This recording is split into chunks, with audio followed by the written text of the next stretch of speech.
It's okay. I made an Instagram to share vacation photos and tried to upload like 3 of them and was like, "This sucks. I hate it. I can't change orientation. I can't crop them. No. This is awful."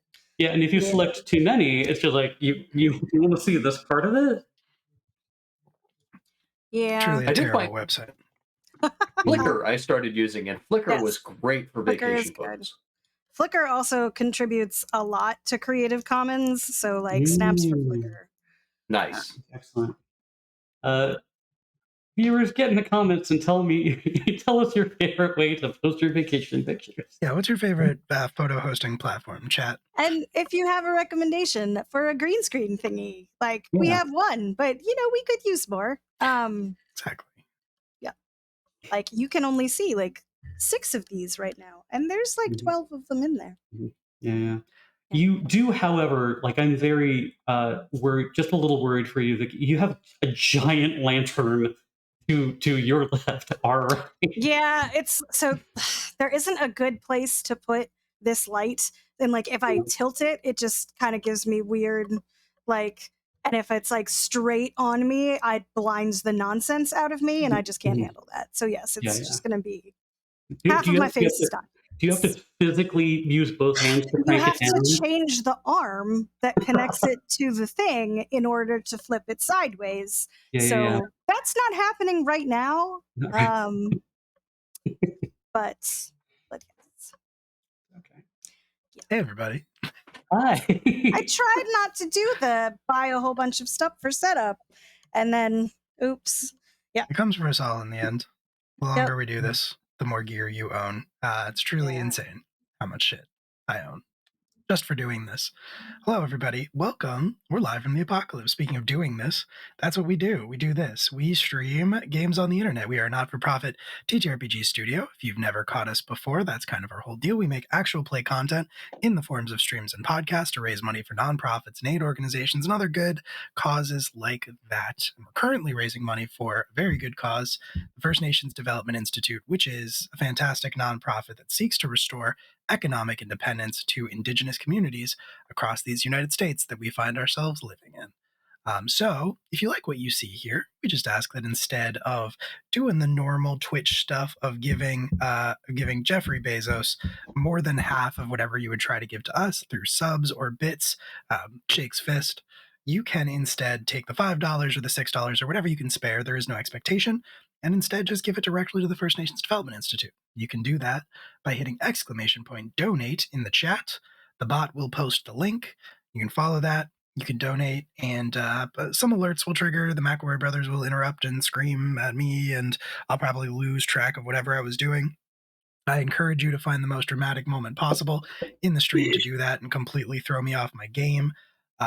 And yeah, that's most of this stuff. We can't stop you from subscribing. It is literally not a thing that Twitch lets us turn off. And anytime Twitch pays us out, it goes back into the channel, supporting it, normally letting us pay for cool art, like the cool art that you can see on our latest game, Thy Kingdom Come, every other Friday. Yeah, especially if you have an Amazon Prime sub included in the Prime that you already pay for, feel free to throw it our way. It doesn't cost you anything extra. Just be aware that if you do subscribe to the channel, beloved Dimension 20 Dungeon Master Brennan Lee Mulligan will kill a dog. He will murder one dog for every month that you have been subscribed to the channel. And boy, it's been a rough week. It really has. I lost count, but God, it really stays with you. And if you can't do that, if you can't live with yourself, which is totally understandable, maybe just donate to the First Nations Development Institute instead, and then you can sleep. You can live a guilt-free life. Let's say that, maybe, depending on what other crimes you have committed or are planning to commit in the future. But that's not our business. Anyway, let's get into the game. This is the Madigans. This is the Dresden Files actual play, where our players are estranged siblings, and their wizard father has died unexpectedly. He has passed away and left behind a confusing legacy and a bit of a mystery in his wake that our family here is hot on the heels of. But before we get into our story and resume it right where we left off, we'll go around and everybody will tell you a little bit about themselves and who they are and what they're playing. And we'll go in chronological order of our siblings, as is our wont, which means that Joe, playing Noctis Duskfell, you would be first. Hey everyone, I want you to imagine, if you will, the perfect golden hour, like autumnal sunset, and you're wandering into this just lush, just vibrant and like a forest with just a riot of all of the autumnal colors that you can even imagine, and then the whole place darkens just a little bit, and you feel like someone is watching you, just walking beside you, maybe even with an amazing coat. That would be Noctis Duskfell.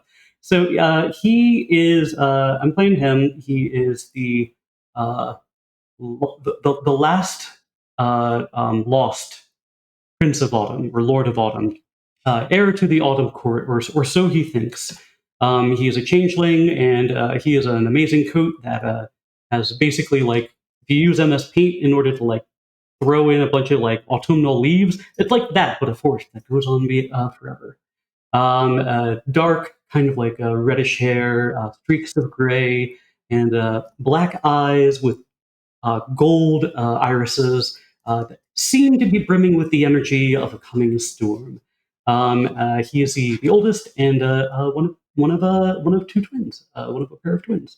I am Joe Gates. I am a Philadelphia-based actor, Ren Fair actor, comedian, what have you. And in fact, if you want to follow me, you can go at Comedy Showgates on Instagram. And I actually have a show coming up if you are in the Philadelphia region or area, or you could travel to me. Probably don't do that. I don't know if it costs a lot of money. But I have a short form show coming up on this coming Saturday, and it is Crack Up with Colin, Hardly Working. And I'll just post that in the comments. But thank you so much for your time. Yes, please. And you can find those links as well if you just scroll down on the Twitch page. You'll find them under the Madigans section. Next in order of age, Chris. Hi, I'm Chris Irish. I game with these fools on a regular basis. I'm going to be playing Chaz Madigan, who is the younger twin of Noctis. He is the second oldest, but was the spare to the heir and was tossed aside, and is very, very bitter growing up about it, but loves his family. Had a couple of major relevations last time, and is trying very hard to keep everybody together and protect them. He looks just like Noctis, except kind of a mirror. He's very pale, very dark-haired, very grumpy looking. He likes to think that he does not stand out in a crowd, but he's still a Fey Prince. Can't help it. Simply can't help it. Rouge. Hi, I'm Rouge, and I am playing Lexi Madigan, the third child, but if you ask her mom, the only real child of Alexander Madigan, as the only one that came from an actual marriage. So, but alas, her parents didn't make it and divorced, and so Lexi has spent most of her life just trying to make sure everybody is just not mad and just everybody gets along. Yeah. And she has warm brown eyes, brown hair, a bright smile, and she does, unfortunately, as much as she wants everyone to get along, does also herself have issues with one of her siblings, the Ravenna. Lexi issues? Come on. Only one? Speaking of Ravenna, Liz. Yeah, hi, I'm Liz. I'll be playing Ravenna. Ravenna is, on most days, pretty well put together, attractive, functional, got a decent hold on things. But unfortunately, tonight we will be visiting the site of pretty much the worst years of her life with the sibling who dislikes her the most. So it should just be cozy and smooth sailings, and definitely not tense at all. Nope, just an extremely fun and laid back session of family and fun. And Vicky, you're next. Cool. Hi, I'm Victoria. I play Leah Madigan. Leah is the baby of the crew, but in some ways the most claimed of the siblings. At least so we thought prior to this series of events that we've been playing through. Leah is an apprentice wizard that was working with her dad after her powers sort of came into being in a way that was impressive rather than just extant. She is purposefully ridiculously colorful. Her hair is dyed neon yellow right now.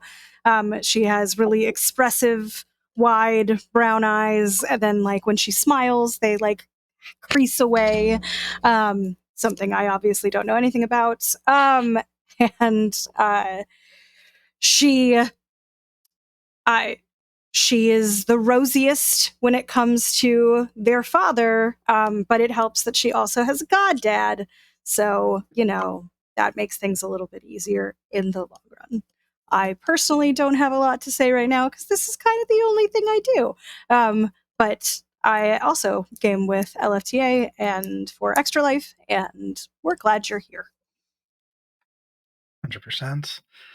Thank you so much. And then I'll just say some stuff. Hi, my name is Will. I'm one of the storytellers and the organizers here live from the apocalypse, and I do a bunch of things that I'll probably talk about more at the end, and I'll let you know what we have coming up this week. It's pretty, it's less busy, actually, this week than it normally is, but that's fun. That's nice. We still have a few things going on. I'll talk about it at the end, but for now, there's a social media handle right there if you want to follow it. Feel free. That's your thing. Not a big deal. Otherwise, I think that's everything we have to say. So let's get into it. The Madigans. Mm. Cue theme music. Cue the theme music.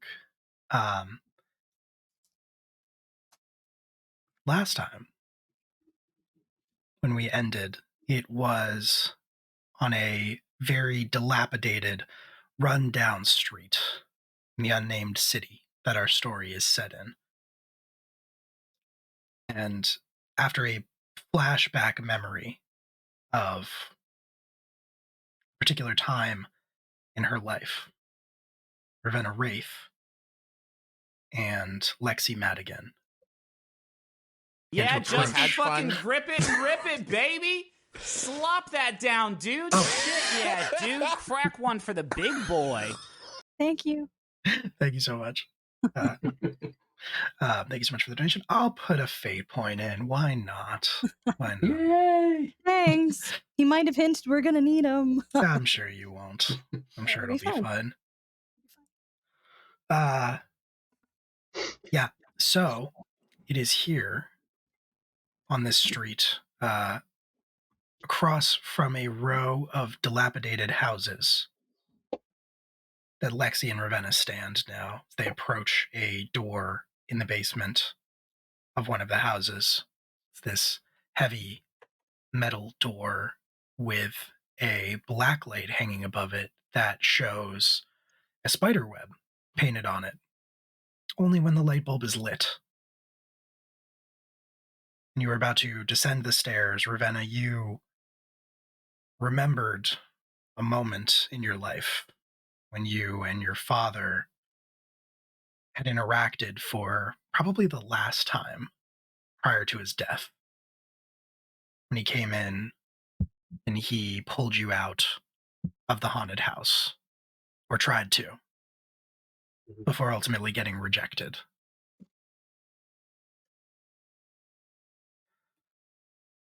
You descend down the stairs.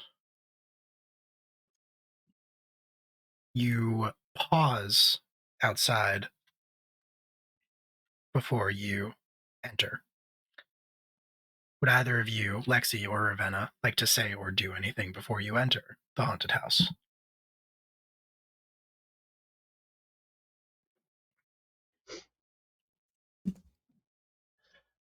I think Ravenna is just trying to like keep eyes forward as very much in a just get through this kind of state. Um, I imagine outside you can't feel a lot of what's going on inside, so that kind of wave hasn't hit yet, but she's definitely bracing for the fact that she's about to walk into something that's going to, for various reasons, make her all sorts of uncomfortable and off base. Okay. Lexi? I think Lexi is just sort of like muttering to herself about how much she doesn't want to be here and how much this is going to suck. It's very understandable. Ravenna, you reach up and you knock on the door. As you do so, as you reach up and you start to wrap your knuckles against the metal, you can feel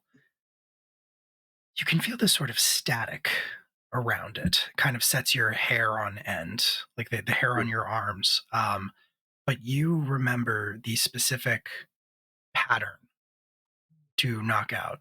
And as you do so, you kind of feel that static, you feel that sort of potential energy that sort of travels over your entire body, dissipates a little bit.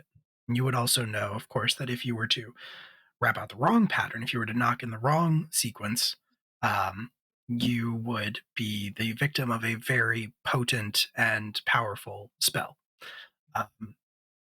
Fortunately, your memory has not failed you.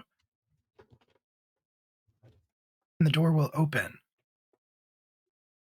There is a large man waiting for you on the other side. He is wearing a suit. It does not fit him particularly well, and he does not have a button-down shirt underneath it. He has just kind of a very tight sort of white t-shirt underneath it. It is spotless, but it's just a t-shirt. He's wearing that under this sort of ill-fitting suit jacket, clearly too big for him. I'm sorry, clearly too small for him. Same with the matching slacks that he's wearing, but you're not actually sure where one would go to buy a suit that would fit this man. He is very large and very muscular, and he has these very sort of, really the only way to describe them are thick features for his face. Very sort of wide, kind of flat nose. Looks like it maybe's been broken a couple of times. Similarly, his mouth is a collection of teeth that are made of different types of metal. You see some silver, you see some gold, some regular, probably, towards the back. And yeah, he probably remembers you, Ravenna, I think. So he would look down at you, and he doesn't say or do anything. It's like he's waiting for you to make the first move or say something. Do I remember him? And more importantly, I don't need a name other than he is not Chuck, right? Or is he? You would remember him, I think, and he is Chuck. Okay.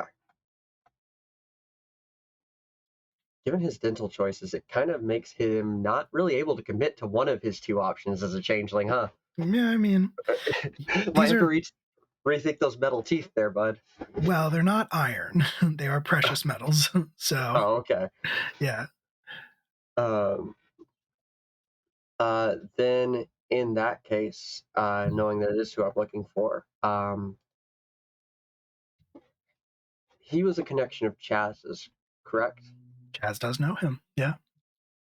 And I don't know if we covered this beforehand, but would he know you as Chaz? Do you use any other names when you're in your various activities? No, Chaz is the name that everybody knows me by. Okay. Then I think louder. She's gonna say, we need a room. if you would. And then she's going to step in closer to him, and then kind of on a lower shifted tone. This person, oh, I should say, you're familiar with a friend of mine, Chaz, I believe. You see a glint of recognition. Chuck is not the best at hiding his facial features. You see a glint of recognition in his eye and a slow nod, and he nods at you. Chaz, did you reach out to Chuck ahead of time, or? I did not, but he owes me. Is the deal? I told her to let him know that she was my sister. Okay. And he gives you a meaningful look. He raises an eyebrow and he says, "All right, well, if you need anything, you just let me know." Yeah, if you could just, I will. And if you could just make sure, we're going to try and keep, and just going to gesture over to Lexi and just say, try and keep her safe throughout the night. Right. That is my job. Of course, I would be more than happy to do that, especially for Chaz's friends. He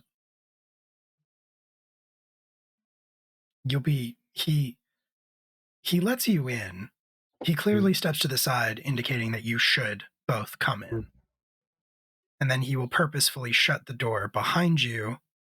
And I would say both of you, Lexi, you and Ravenna, both sort of feel that.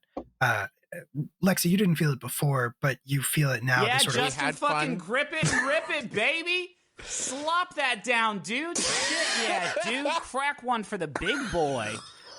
Just racking them up tonight. Thank you, Chuck's Tungsten Molar, for your donation. Thanks, Chuck. Lexi, you didn't feel it before, but now that you're inside, you feel this sort of curtain of energy kind of slide back into place on the outside of the building. You know a word when you feel one. And Chuck's still speaking pretty quietly, will say, continue talking, and he'll say, "Sure you know how this works?" He looks at you, Lexi, and says, "At least I hope you do, but you will be alone in the room with the employee, and you'll have to give a holler if you need anything from me. You understand?" I think, because I think our plan involved me getting alone with them too. So I think I would like if we could arrange it so that I could be in the room with her. That's possible. Sorry, could you repeat that? Yeah, I'd like to see if we can arrange it so I could be in the room with her, if that was possible, rather than observing. The two of you will be alone in the room. That's what I'm saying. You'll have to give a holler if you want me to help, because I can't be in there with you, is my point. Oh, yeah, absolutely. No, I think we'll be fine on our own. I would just like to make sure we don't have any additional guests, so to speak. Total privacy, that's the policy. And he will nod. His eyes will flick over to the desk and say, "But you'll have to talk to Karis." I'm sorry, not Karis. Christ. Christ works there? Christ, yes. Christ Wraith, the White Court vampire. I mean, I was about to say, if it's a Malvora, Christ is kind of in their wheelhouse of a little bit cringe. A little bit. You'll have to talk to Calliope. I can do that. Liz, I'm willing to wager you probably know Calliope Malvora. You probably know Calliope Malvora pretty well. So behind the desk actually is the same person that we would recognize from your flashback. Also a White Court vampire. She is a little bit smaller than Ravenna, a little bit slighter of build. She has a much more she's clearly much more devoted to the goth lifestyle than a lot of the White Court vampires that you have seen. Lexi, certainly more so than most of the ones that you have seen. She has the full like raccoon eyes, facial piercings, like very dyed black hair that contrasts super sharply with skin that is so pale you would assume that she was using makeup to make it more so if you didn't know the truth that she is in fact a white court vampire. And her eyes widen as she spots the two of you stepping in. She says, Ravenna, long time no see.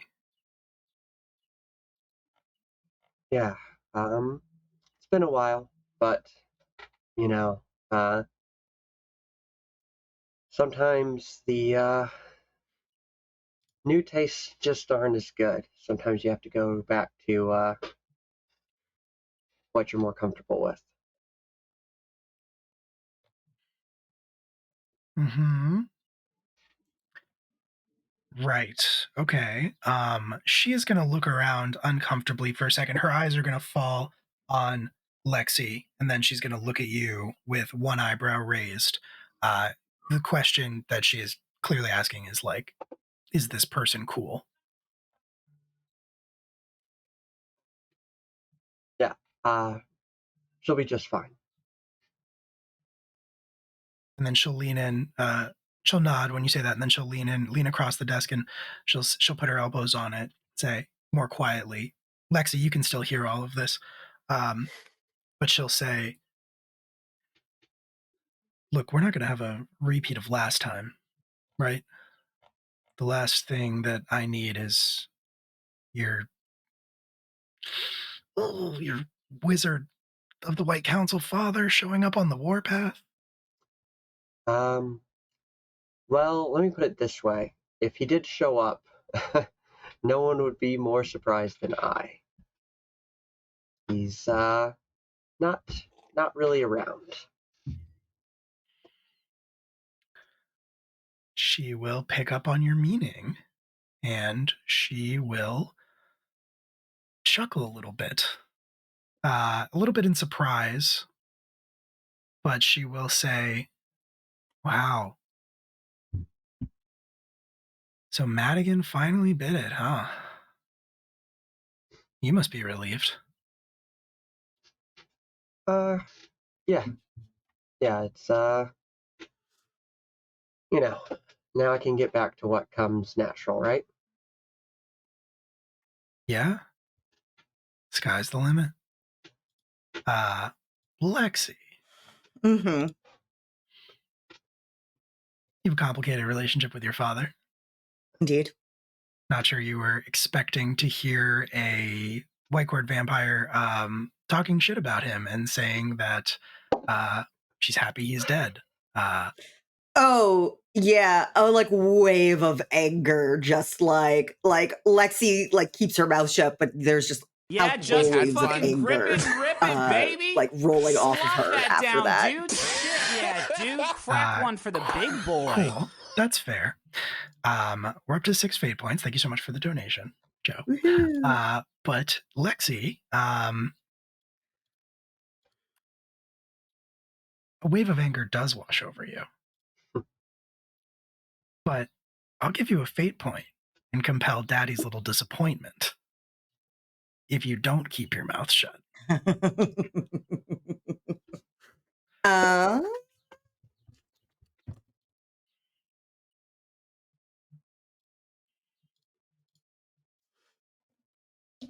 So you can give me a fate point and not do that, or you can do it and get a fate point.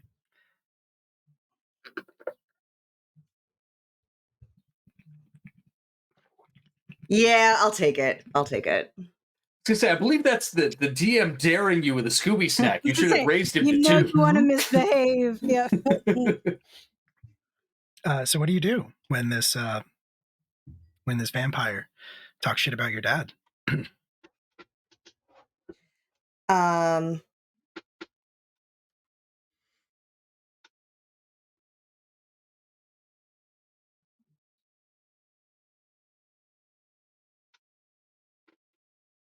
I think she snaps out. Yeah, I can understand it's a relief to not have someone as accomplished as that making you realize what losers this place is filled with.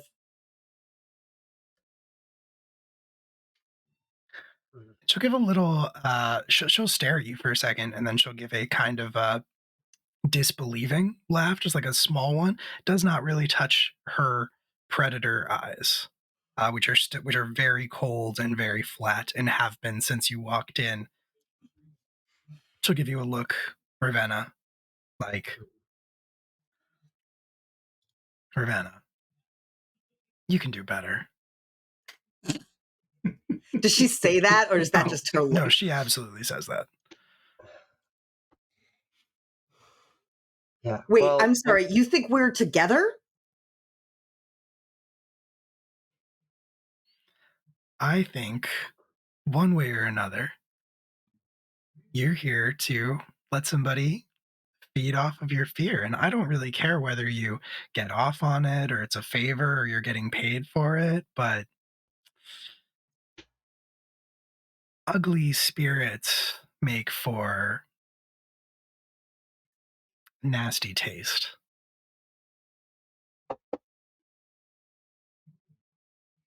I can't believe that I'm being lectured by someone like you about the idea of nasty spirits. This place is like reeks of just God, and she just like storms like 3 feet off because she knows she can't really like let loose if they want to like go further with this charade, but she just can't do this anymore. Chuck Is is just Lexi kind of still standing. drunk? She very well might be. Yeah, Justin, had fucking fun. grip it and rip it, baby. Slop that Oh, down, man. dude. So Shit, many yeah, favorites. dude. Crack one for the big boy. I'm coming, Will's sir. mom. We're up to 7. Thanks, Will's mom. Amazing. Don't watch this game either right now. Don't watch this part. So you step like 3 feet away, Lexi, and It's like arms crossed, like yeah. seething at like empty space, the wall, whatever. Is sort of like just in front of her, facing Jeff is away kind from of- them. Jeff is kind of, or sorry, not Jeff. Chuck is kind of standing over in that area, general area too, arms crossed, but he's like kind of sweating bullets because wasn't Yeah. sure if he was going to have to do something for a second there, and that's his boss. Yeah. I think Ravenna will just kind of step forward closer and lean in and just be like, listen, been out of the game for a bit. You know, sometimes it takes a little bit to find the best options. You understand. Sure, yeah, slim pickings. I get it. And she'll reach behind the desk and she'll pull out a little like key card, kind of like a hotel key, and slide it across the desk towards you and say, sure you remember how much everything costs? Oh, yes, of course. Great. Well, you'll be in 5 with Deke. Do I remember if Deke is... Do I have any feelings of Deke's affiliation court-wise? Roll with contacts. Is a flat check. Me and Fate dice. -1. Yeah, we got 7 in the pool if you want to start draining them. But That's what they're for. Yeah, I think I'll just take the flat +2 and bump Sure. it up above 1. Okay, great. Yeah, So, amazing. 2, 1, +1. Yeah, +1 I think is fine.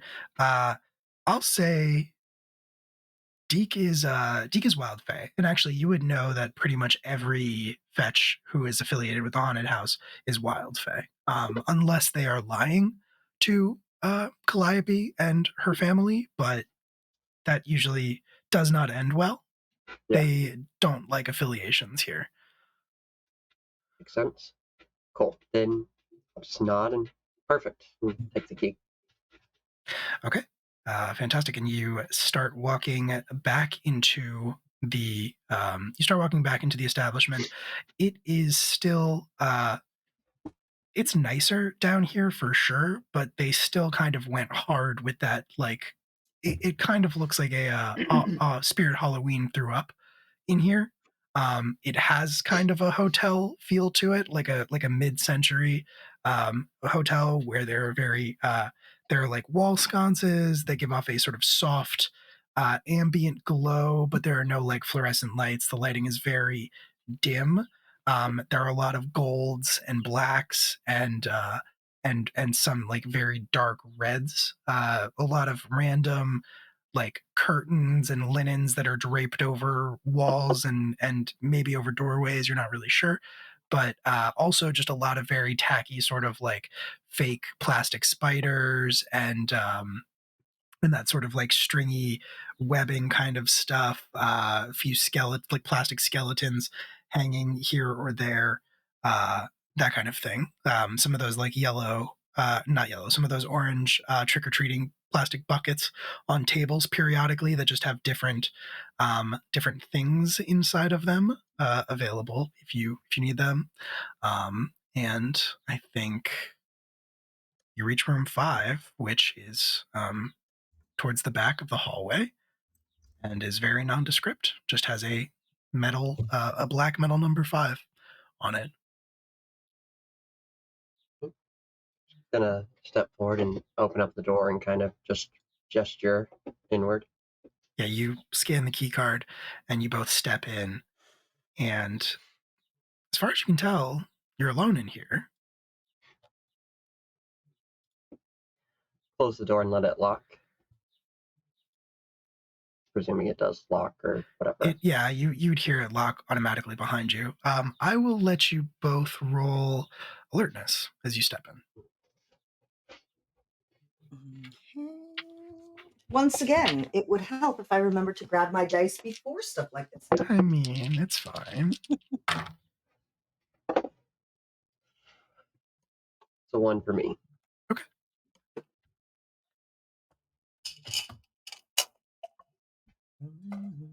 A 1. I forgot to mark the fate point. All right, that is Like Lexi's good at a alertness. 3. 3. Cool. So, Ravenna, you step into the room. The door locks behind you. Ravenna, you don't see anything. Lexi, you notice that this room is very dark. It is not really set up like a hotel room. It is set up almost closer to like one of those individual karaoke rooms. There's no TV mounted on the wall or anything like that, but there is kind of a kind of like a cushioned bench that is attached to the wall that runs around most of the room. And there's a single table that sits inside of it. Nothing remarkable or special about it. More of those wall sconces that are around, and that those are really providing the only source of light. And arguably, they're creating more shadow than they are light. But in one of those shadows in the corner, Lexi, you notice something is there. You see something moving in the darkness. It almost blends in seamlessly, but you have an eye for these things. You have an eye for detail. And you can see that some of the shadows within this corner are moving. I think Lexi is still has her arms crossed at this point, like her fingers kind of like dig into her arm, and she like tries to catch Ravenna's eye and just sort of like gestures her head at that corner. And Ravenna, when Lexi calls your attention to it, mm-hmm. you can notice this also. Mm-hmm. I think so. Kind of just wait for Deke to make their presence known. Like, no, acknowledge and be aware, but isn't like going to pointedly make a thing. Okay. The feeling fetches like to make dramatic entrances. Don't want to steal their thunder, so to speak. Yeah. And if you just stand around in silence for a few seconds, you would hear a deep sigh coming from that same corner, and a voice, a very low, kind of gravelly, a little bit distorted voice that says, "Well, if you knew I was here, you could have said something." I mean, I didn't want to ruin your whole grand entrance, so to speak.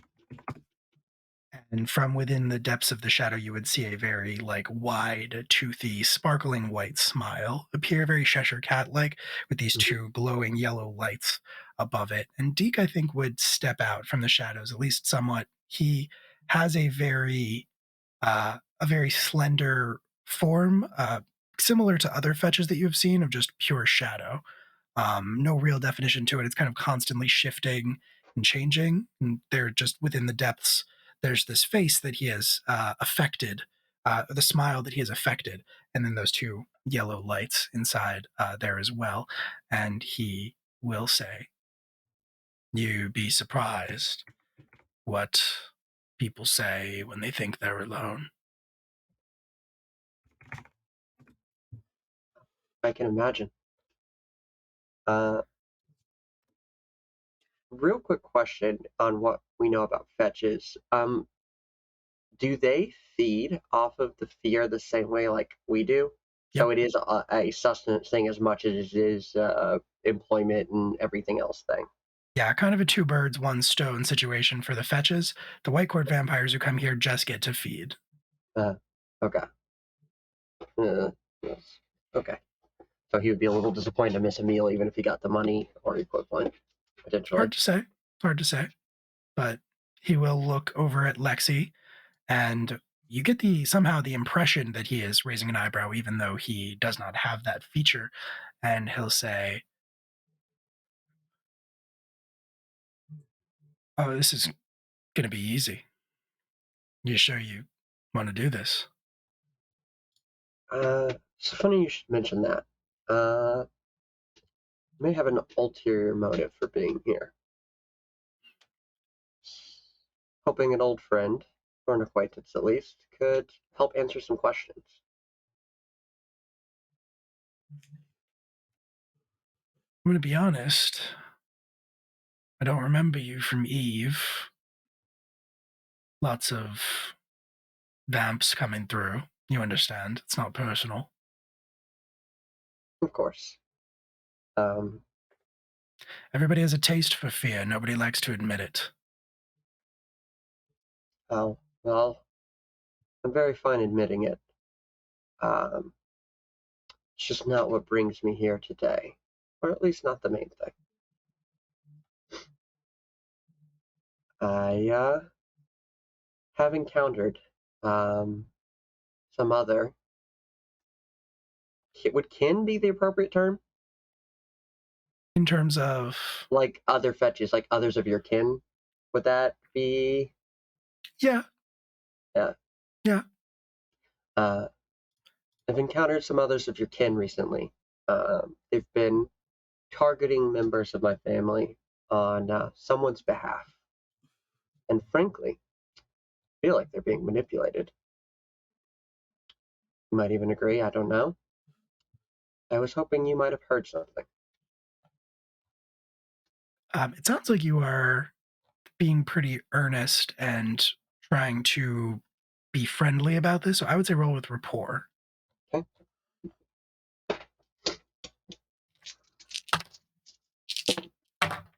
Oh, good God, that's an awful roll. I might go ahead and burn Use one of fate the... point. Yeah, Yeah, do it. that's pretty close to the worst roll you can get. Oh, well. That is at least neutral with the +3, so that's a +3. Nice. Okay, cool. All right. He is willing to hear you out. That much is clear. And he kind of, his gaze shifts from Lexi. He's kind of been staring at Lexi the whole time with this sense of hunger. Mm-hmm. Very predatorial. Very predatorial, but he will Very much creeping Lexi out. Yes. But he will shift his gaze over to Ravenna, and when you say that, and he will say, "So what is this then? You're not exactly here to play by the rules. I could get in a lot of trouble." Well, I wouldn't ever want you to get in any trouble. Listen, we both feed off fear. I think we can both tell that this one is plenty scared already walking in the door. Not much effort required. You're certainly not getting nothing for the situation. And certainly not completely opposed to what is supposed to happen in here. I just thought you might be interested in maybe making some additional funds and, you know, I don't know your affiliation with others of your kin, but certainly someone seems to be pointing them in a direction that is not ending well for a lot of them. I'd like to get to the bottom of it and hopefully deal with the source rather than harming anyone else who's just getting caught in the crossfire. And his eyes, those same yellow eyes, will sort of wander around the room as he seems to think about it.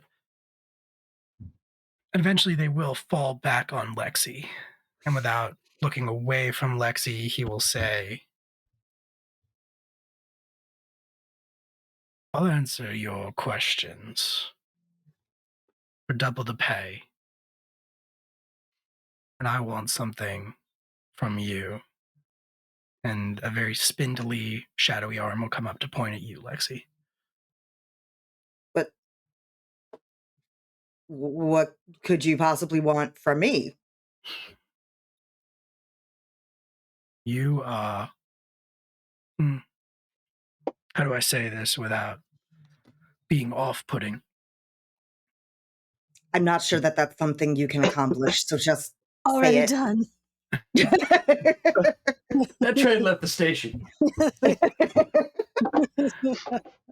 Right. Sit still. Look, you're on TV. A pet. To put it bluntly, you are delicious.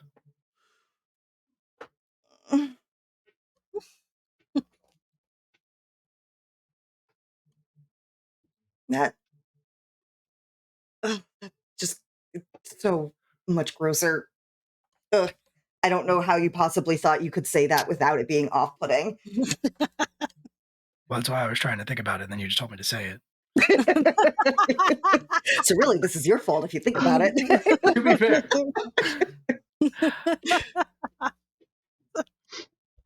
Normally, how this goes, right? What people like, what they get off on is that they're seeing their worst fear brought to life before them. And then someone, usually a lovely lady like yourself, he gestures to Ravenna, feeds off of that. Secondhand, everybody goes home happy, everybody gets what they want, but I'm assuming you're not into that sort of thing.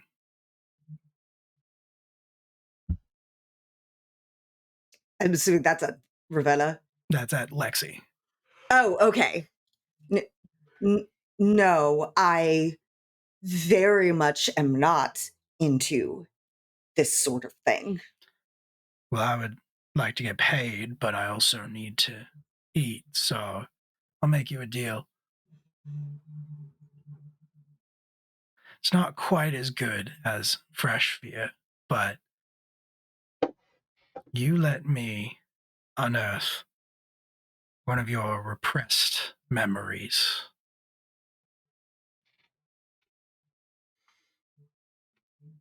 I'll feed off of that. You can leave with all the information you need, all the information that I know, everything that I have access to. Just let me dig up something that you've hidden away.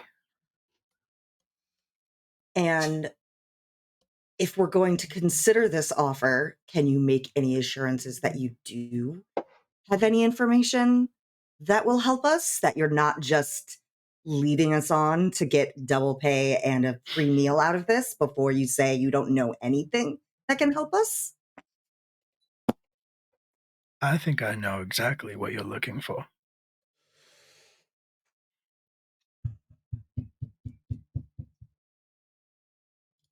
You've got plenty of them, if it makes you feel any better.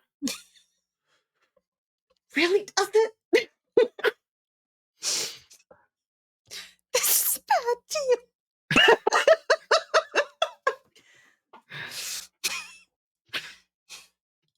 All right. I mean, I had to get one walking up the door. Yeah, it's Paid fair. my Sorry. cost. Yeah. It's informational. That's true. It's fair. Revenge is fair. Like, yeah.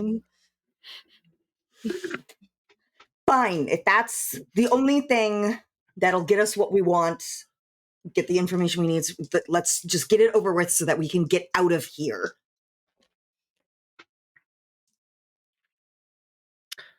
And that same sort of toothy smile reappears on his face. He says, deal. Eh. How do you want to do this? Money first or memory? Let's do money first, then the information, then the memory. Okay. Money is a sign of good faith. Sure. Sorry, you said money, then information, then memory? Mm-hmm. Yeah. Okay. Interesting. He's Presuming gonna. we have the money? I'm gonna assume yes.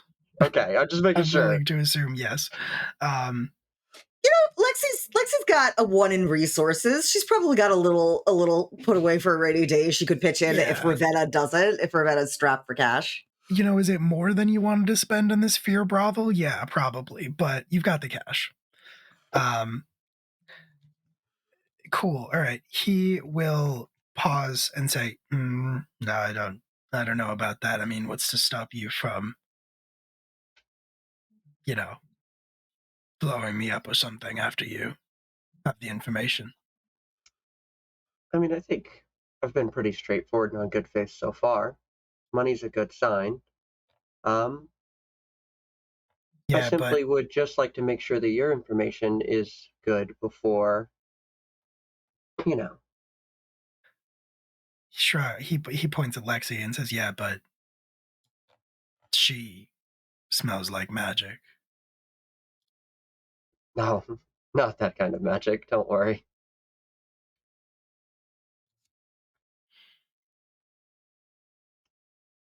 She's a wedding photographer.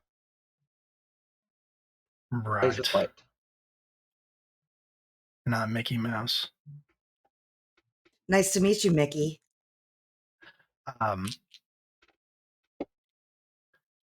Liz, let me ask you this. Mhm. Are you planning to betray Deke, or are you planning to make good on this deal? I think unless Lexi shows significantly more discomfort, she is legitimately playing along. Okay. That is not the worst thing. It's not Okay. great, but it's definitely like unless Lexi is like I haven't gotten the vibe that Lexi is lying or expecting her to like swing in. So Sure. at this point, I think she is willing to make that deal, as rough as it is. We've all been going through a lot of unpacked trauma in the last couple of days. Yep. What's a little more? Absolutely. No, that's totally fair. Okay, cool. I'm gonna roll. Do you remember what you got for rapport earlier? It was A 1.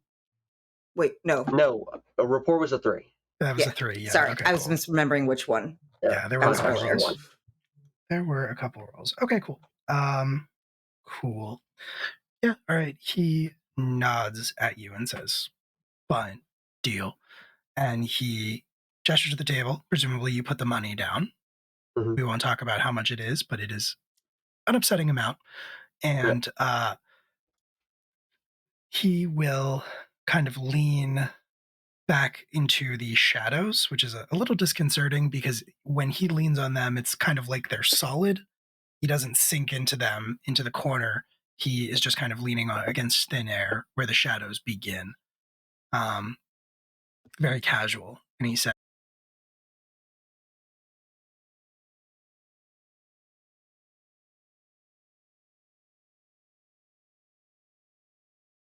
Who is sending the fetches to attack my family? I do.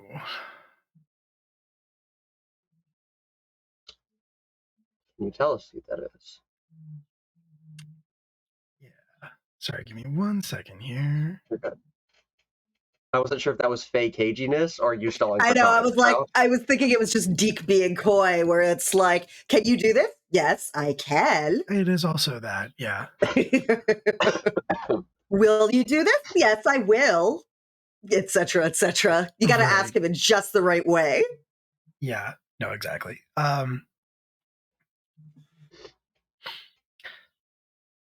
You wanted to know where the fetches are coming from, the ones that have been attacking your family. Yes. Which court? That would be a good start. The Autumn Court. Hmm. And That- do you know who's... That's such bullshit. There is no Autumn Court except for our family. Full Fae, Hmm. baby. I can't lie. But And everybody knows the Autumn Court is gone. missing or forgotten, but perhaps not all gone. And all of these people who are missing and can't bother to be a real court would then want to be sending fetches after the siblings of some of the only remaining Autumn Court. Why? It's ludicrous that we're supposed to believe this. This is such bullshit.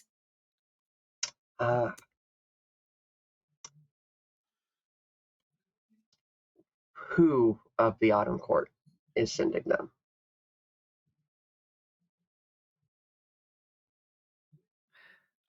He doesn't smile. Mm-hmm. Will is smiling.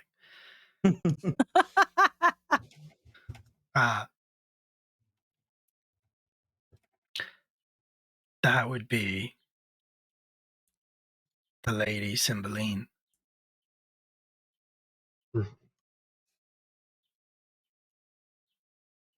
I can't tell if just Liz or Ravenna also had this theory, so I can't decide how smug to be about it in character. But I think Max Smug. Just go Max Smug. should have known better than to assume anyone in this family would have a good parent. Lovely. You're trying to tell me that our brother's mother is alive, and instead of coming to see her children, she is sending creatures after the only living relatives they have left? Those creatures haven't attacked any of them, either of our brothers now, have they? Okay, by that logic, they haven't attacked you either. Are we going to decide you're in on it? On the priority list of Madigans, I don't rank very high most of the time. I'm painfully aware of how low on the priority list of the Madigan children I am, so this makes no sense that they would bother to send something like that after me.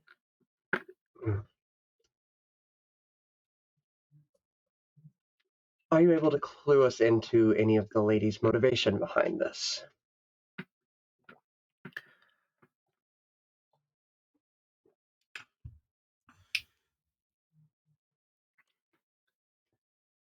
I have heard rumors. But they're just rumors.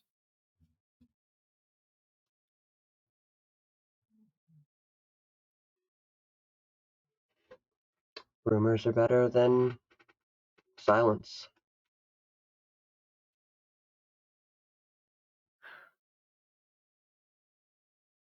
Autumn Court was before my time. But you hear stories about where we came from, what we did, why we were created in the first place. The Autumn Court and the Spring Court are transitional. The Summer Court and the Winter Court are eternal.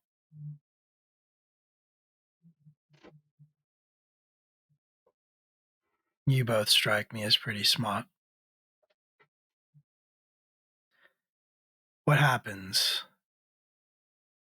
when the sun goes down? It is autumn.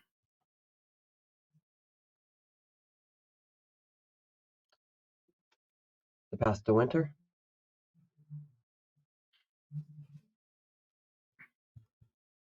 Autumn is a path to the end. Why would the eternal courts want to stop them?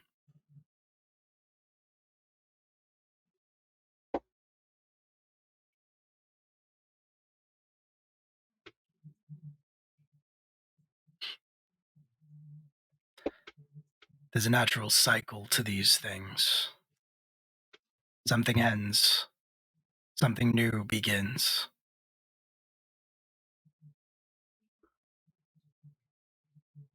Winter and summer have a vested interest in seeing things don't change, things don't end. And they took steps to ensure that it never came to pass.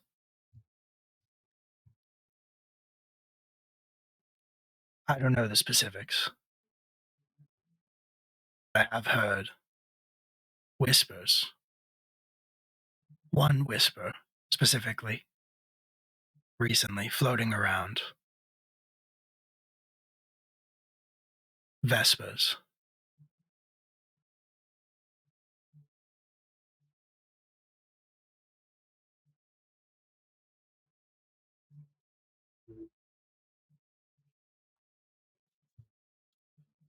Word has come up before.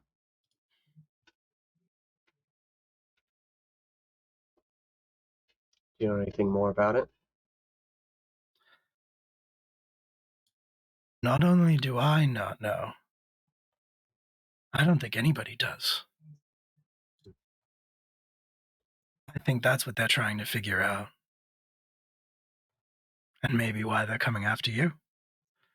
Maybe they think you know something.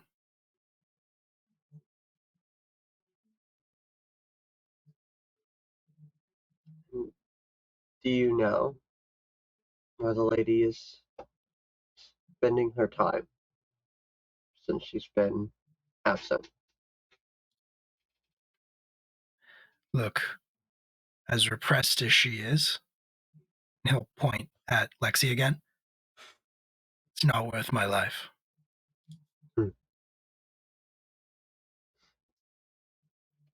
Fair enough. That's kind of like Lexi. I think that's a fair amount of information, do you?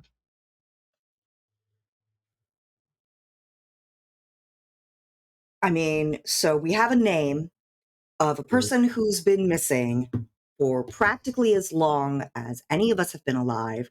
We don't know where they are. We don't know really why they're doing this. Honestly, he feels pretty useless to me, but I mean, we know who to look for.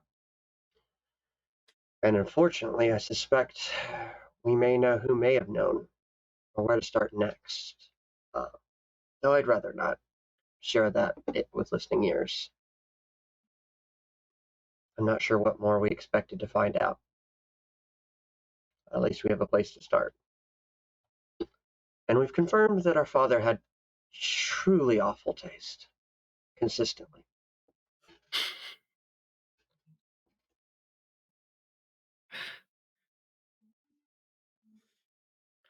So are we going to do this or what?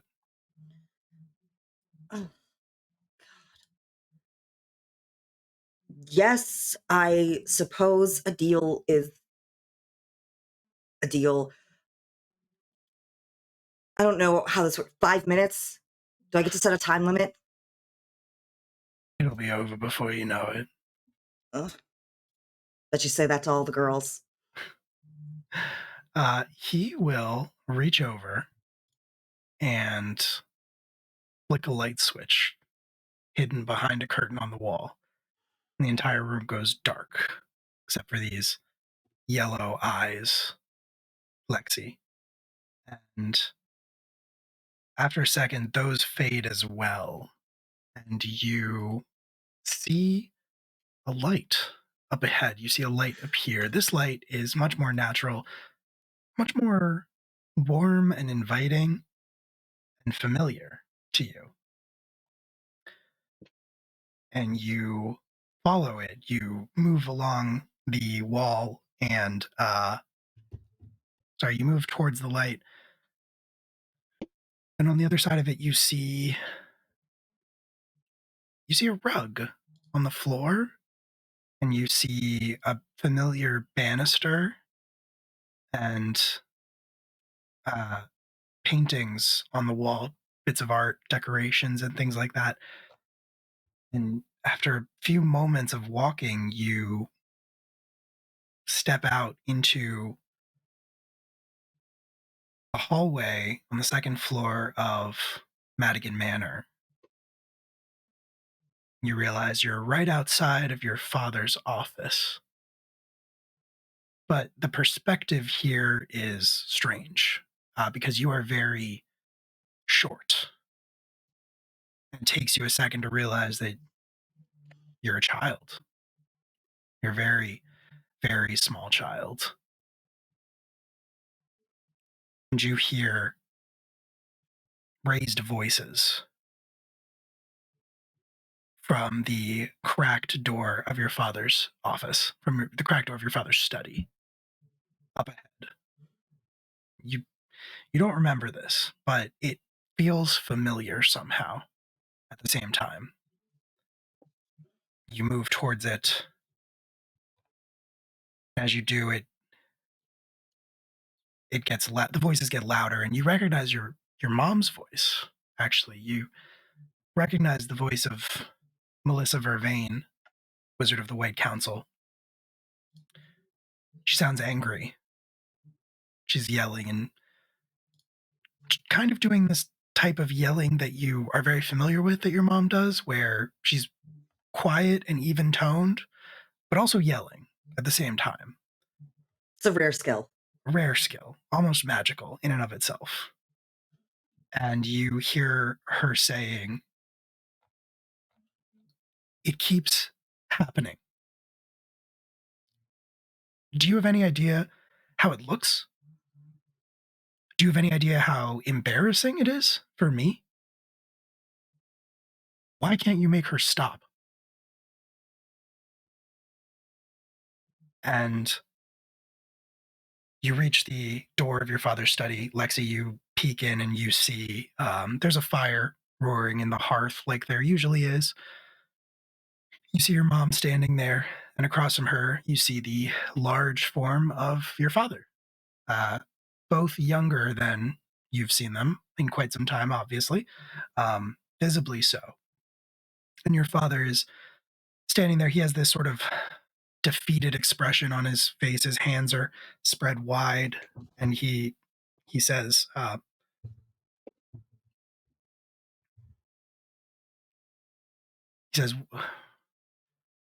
"What do you want me to do, Melissa? What do you want me to do about it? Do you want me to? I can't kill her. Is that what you are suggesting? Is that what you want?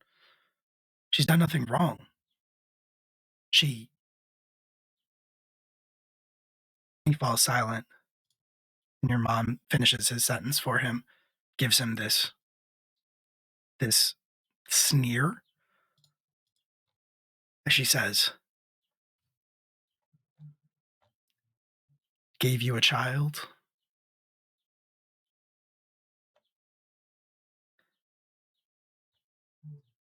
And he nods. Same sort of defeated expression on his face.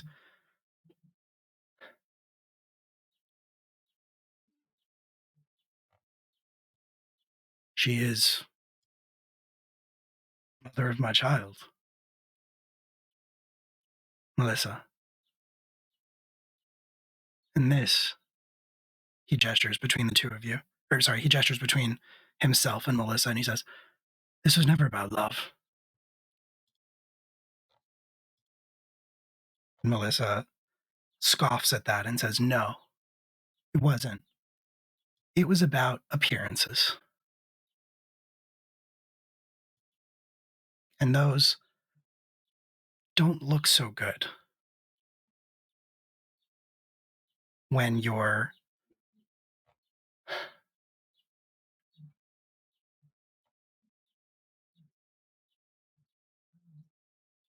she's going to use an unkind word. She is going to say, and those don't look so good when your monster whore shows up constantly. And then she says, for God's sake, Alexander, you can't even touch her. You can't even kiss her. She would die.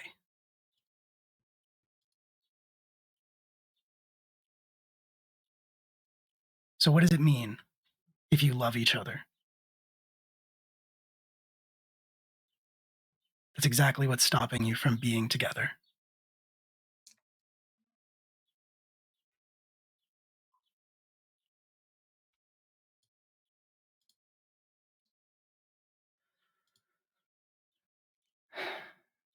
He gives a big sigh. Alexander Madigan gives a big sigh, and you see that there are tears in his eyes.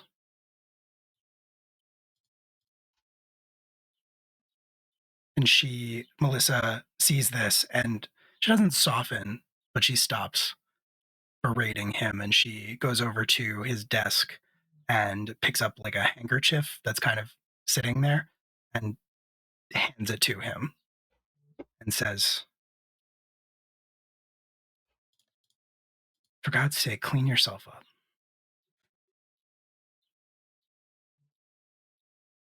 Let it go. Do everyone a favor and let it go.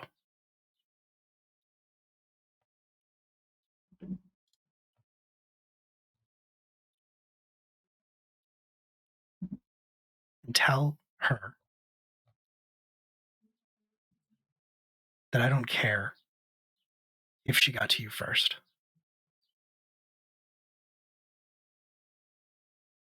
I don't want to see her or that thing around here ever again.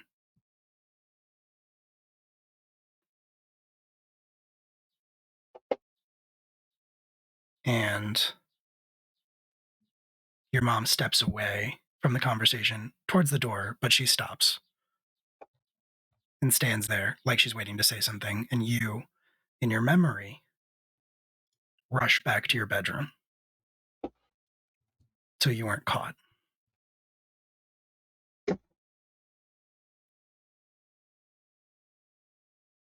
And as you do so, the hallway fades away. Madigan Manor fades away back into darkness. You see those 2 points of yellow light appear. The lights come back on in the room, and the fetch standing in front of you takes a deep, satisfied breath and says, oh, yeah, that's the stuff. God, let's get out of here. And like without even waiting to see if Ravenna follows her, she's just gonna start to leave.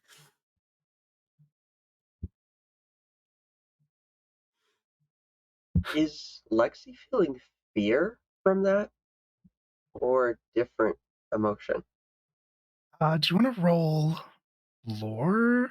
Well, actually, so are you trying to sense if there is fear with your...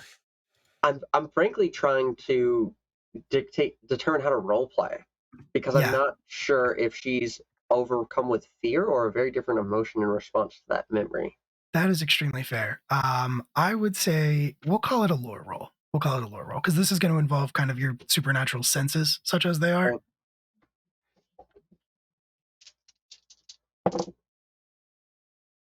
That is a +1.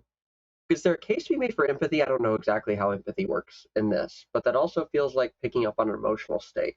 Yeah, I'll let it be modified. I'll let this be modified by empathy, which if your empathy is higher than your lore, you can add +1 to whatever you get.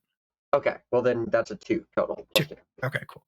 You are picking up a lot of emotions coming off of Mhm. Lexi, and maybe you're not exactly feeding on them, but you kind of can't help but get the vibe. You feel it wash over you, and Lexi's feeling a very complicated, what can only be described as a very complicated cocktail of emotions. There is sadness and anger Mhm. and resentment and fear. It can really only be described as trauma. Yeah. That I think there's a delay because I think she was trying to brace herself. Ravenna's been like uncomfortable this whole time. I think like flashes of like eyes getting like kind of shaky and predatory and like, kind of calming herself and was being prepared to be like, subjected to a wave of fear that she would have to resist. And when that didn't happen, there's kind of some confusion and like a little bit of like off kilter. And then as like Lexi bolts, like moves quickly for the door, she kind of like kind of is confused but moves to follow after with like a nod to Deke on the way out. Who will give you a very cheerful come back anytime.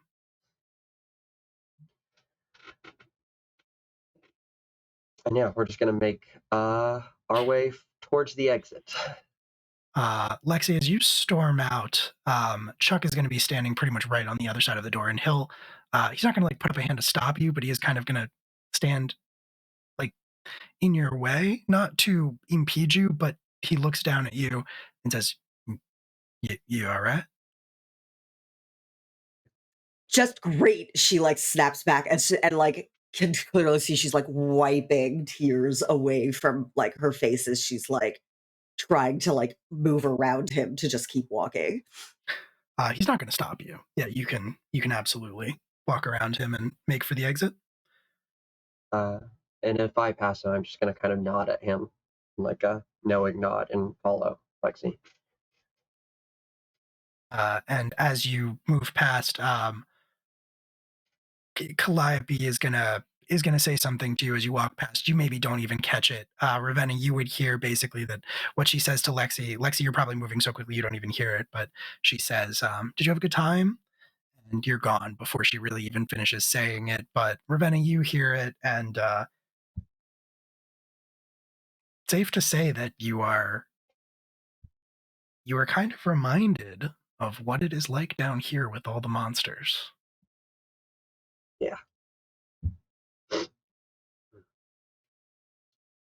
Not a fun feeling. Just gonna keep walking out the door past Lexi, not really even acknowledging. Calliope. Yeah. Yeah. She doesn't stop you, and Lexi, you open the door and you step out into the cool autumn air of the haunted house. Mercifully, it is calming. It is soothing. You didn't realize exactly how oppressive and choked the haunted house was with just emotional energy and just awfulness, just bad vibes. You step outside, it's like the haunted house is like the opposite of a threshold. And you step outside into the air, and that feeling vanishes. It dissipates a little bit.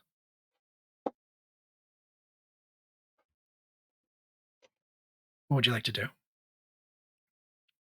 You both came here by Uber, I will remind you. Are we both outside? Or Ravenna, you can absolutely follow after. Yeah, I think Ravenna's gonna try and catch up to her since Lexi's kind of like, I imagine, stayed ahead and moved with a pretty like fast clip and is definitely Yeah, going to I think she gets outside. She doesn't even like pause. She just like sort of starts walking in a random direction just to like get as far away as she can, as quick as she can. Lexi, we need to get a car. I know that probably wasn't fun. I can Not tell that it was fun.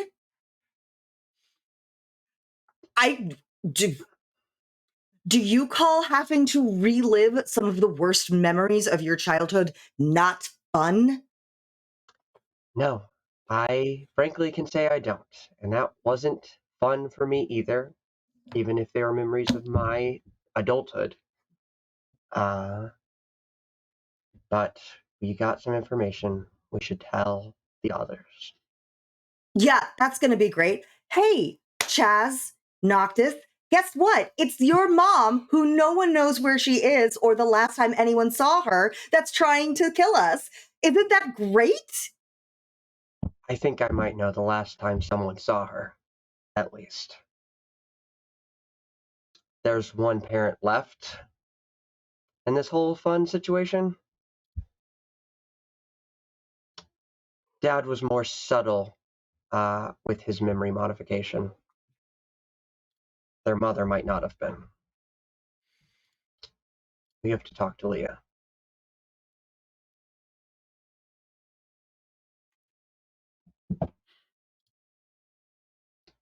But we should find everyone. And yes, I don't really want to tell them either. But if there's been a good piece of news in the last couple of days, I would love to hear it. So it seems pretty on brand for the course.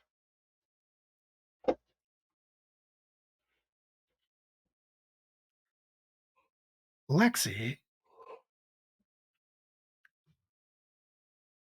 how are you feeling about the revelation that you experienced in your memory? I think it's really playing up on a lot of Lexi's internalized ideas of how worthless she was to her dad. Of just like, oh, great.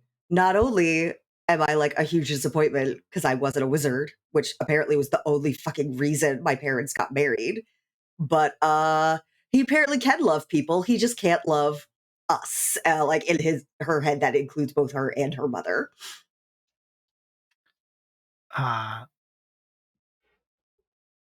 Do me a favor. Can you roll with empathy?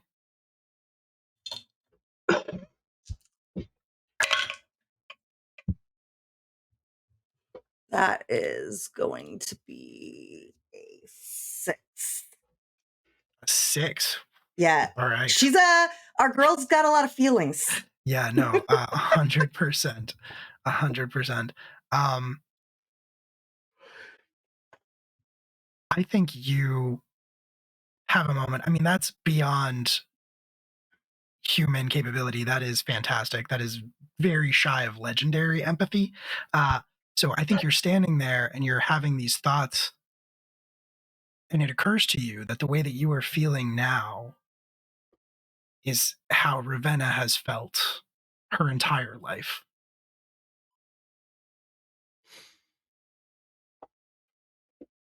As much as it sucks, as much as it sucks for you to, as much as it sucks for you to find this out now, you know that Ravenna has never known anything else.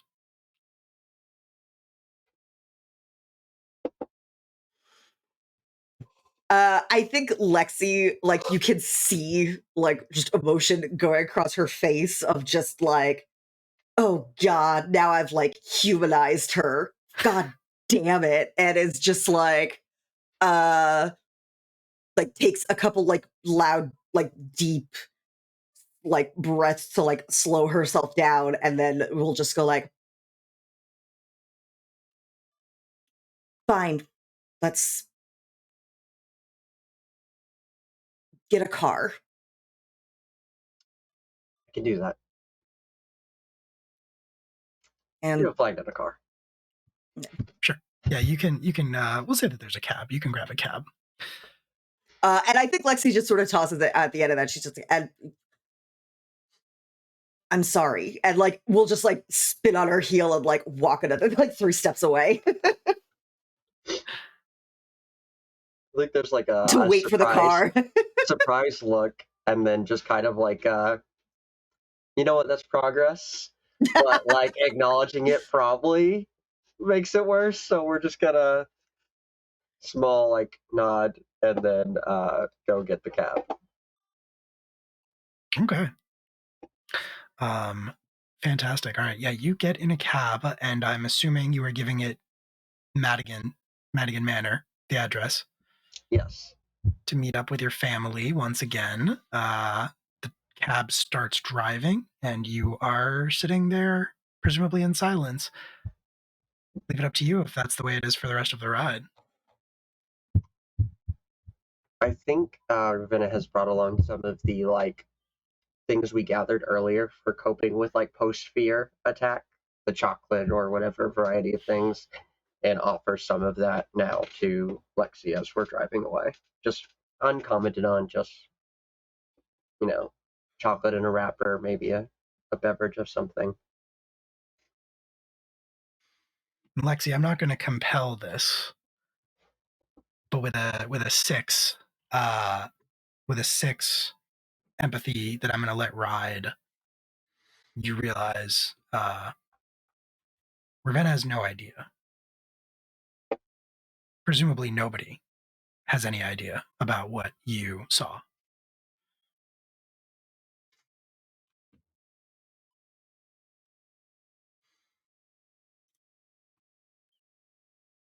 And I will say also, if any of it was unclear, I'm happy to explain it, but Okay, so yeah, my takeaway was that they loved each other, and that's the problem, like with the whole white court vampire thing of like, yeah, can't touch each other. You always assumed that you always assumed that Ravenna's mom was the other woman in your father's marriage with your mother. Mm-hmm. And now it seems like Your mother broke up their relationship. Well, the fact that they were in love with each other broke up their relationship, and then your mom married him. So actually, Ravenna's my older sister. Hard to say. That was not clear from the vision, but it might make sense. That would be a real great feat if he couldn't touch her and he still managed to get her pregnant after the fact. Ow, ow, ow, ow. I mean, You're not wrong. There are ways, theoretically, but you would not put it past your mom to insist that be the case for reasons of inheritance. The story that you were told. Yeah. Your mom would have wanted you to inherit everything before Ravenna inherited everything by order of birth. Everything I thought I knew about myself. Right upside down. Turns out you're not the middle child. I was the youngest. Yeah, right? Well, for a long time, I was the baby of the family, it turns out. Yeah. And then Leah came around. All right, new sibling to hate. Yeah. No. I think, during the car ride, Lexi has just been, silently, accepting the things that, Ravenna was handing her as she, stares out the window. And then just out of nowhere, she's like, they loved each other, you know? Your mom and dad? Oh, God, no. Your mom and dad. That's why he married my mom. Apparently, he couldn't be with her anymore once they loved each other.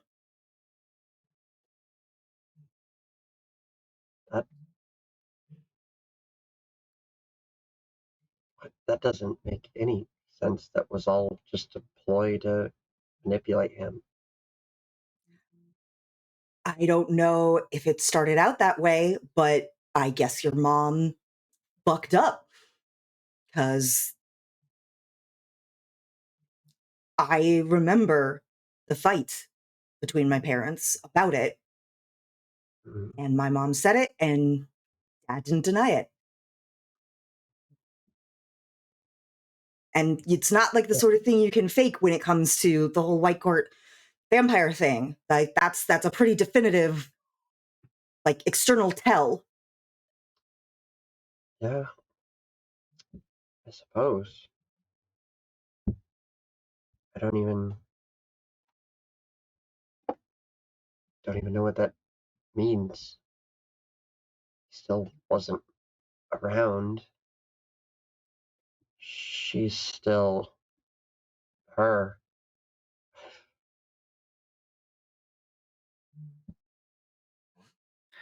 I mean, Ravenna, if nothing else, you can have the reassurance that you don't only exist as out of spite. Ravenna. Mhm. It's not a phenomenon that anybody ever taught you about. But as Lexi tells you this, you think back to every interaction you ever had with your father. And specifically the last time when he pulled you out of the haunted house, or at least when he looked like he wanted to pull you out of the haunted house. Mhm. And you realize something you've always resented him for, something that you never even realized until this very moment that you resented him for. He never once touched you. Even when he looked like he wanted to, even when he looked like he wanted to pull you bodily out of the haunted house.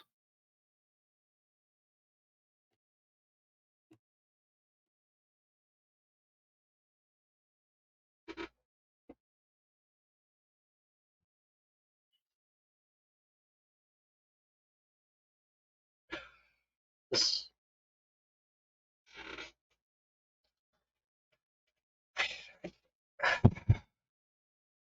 I don't know what this all means, and I don't.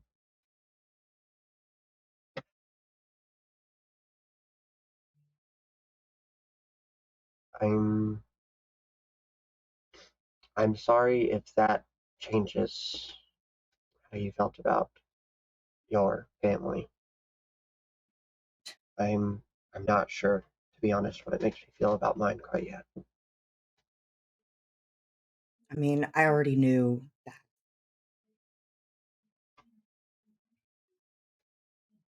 dad and mom couldn't stand each other, so it doesn't really change much as far as that goes. Kind of been painfully obvious for as long as I can remember that them getting married was probably a big mistake.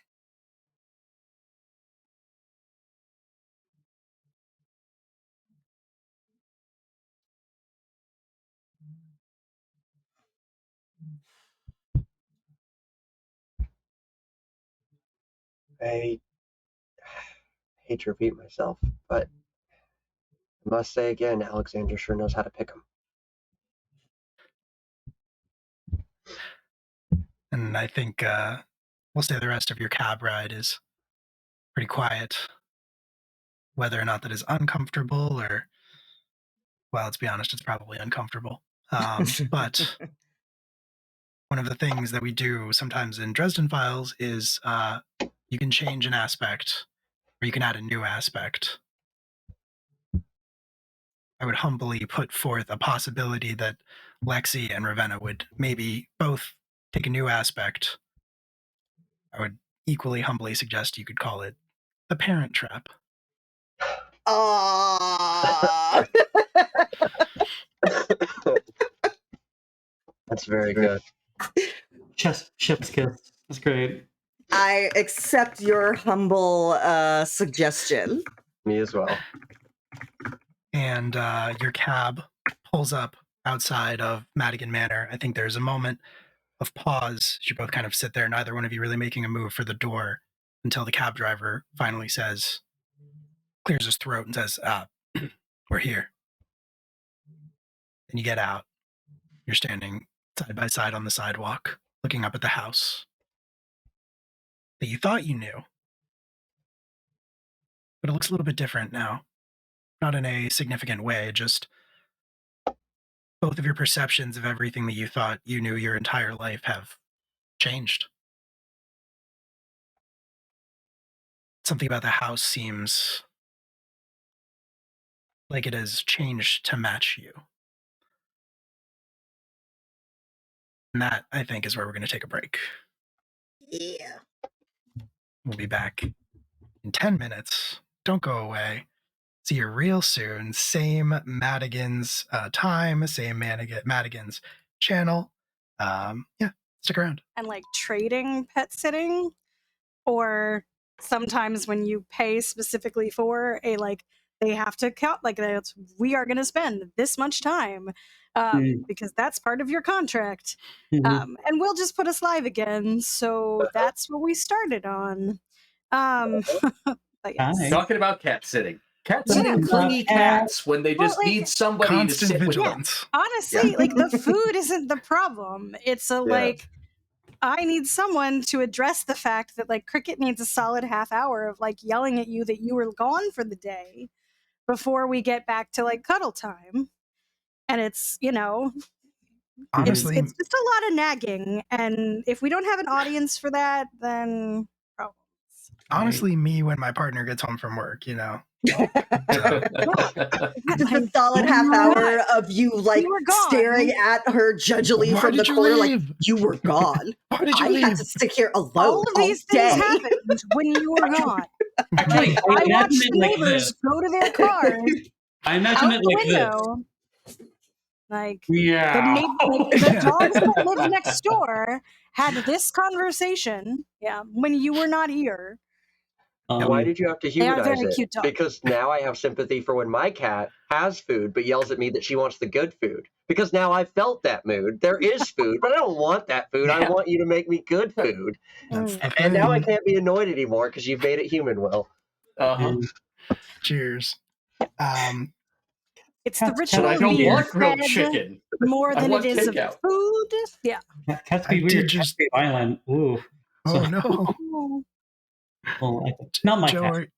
I was gonna say, Joe, are you okay? Do you need I'm okay. I blink am. twice if you need help? That's one.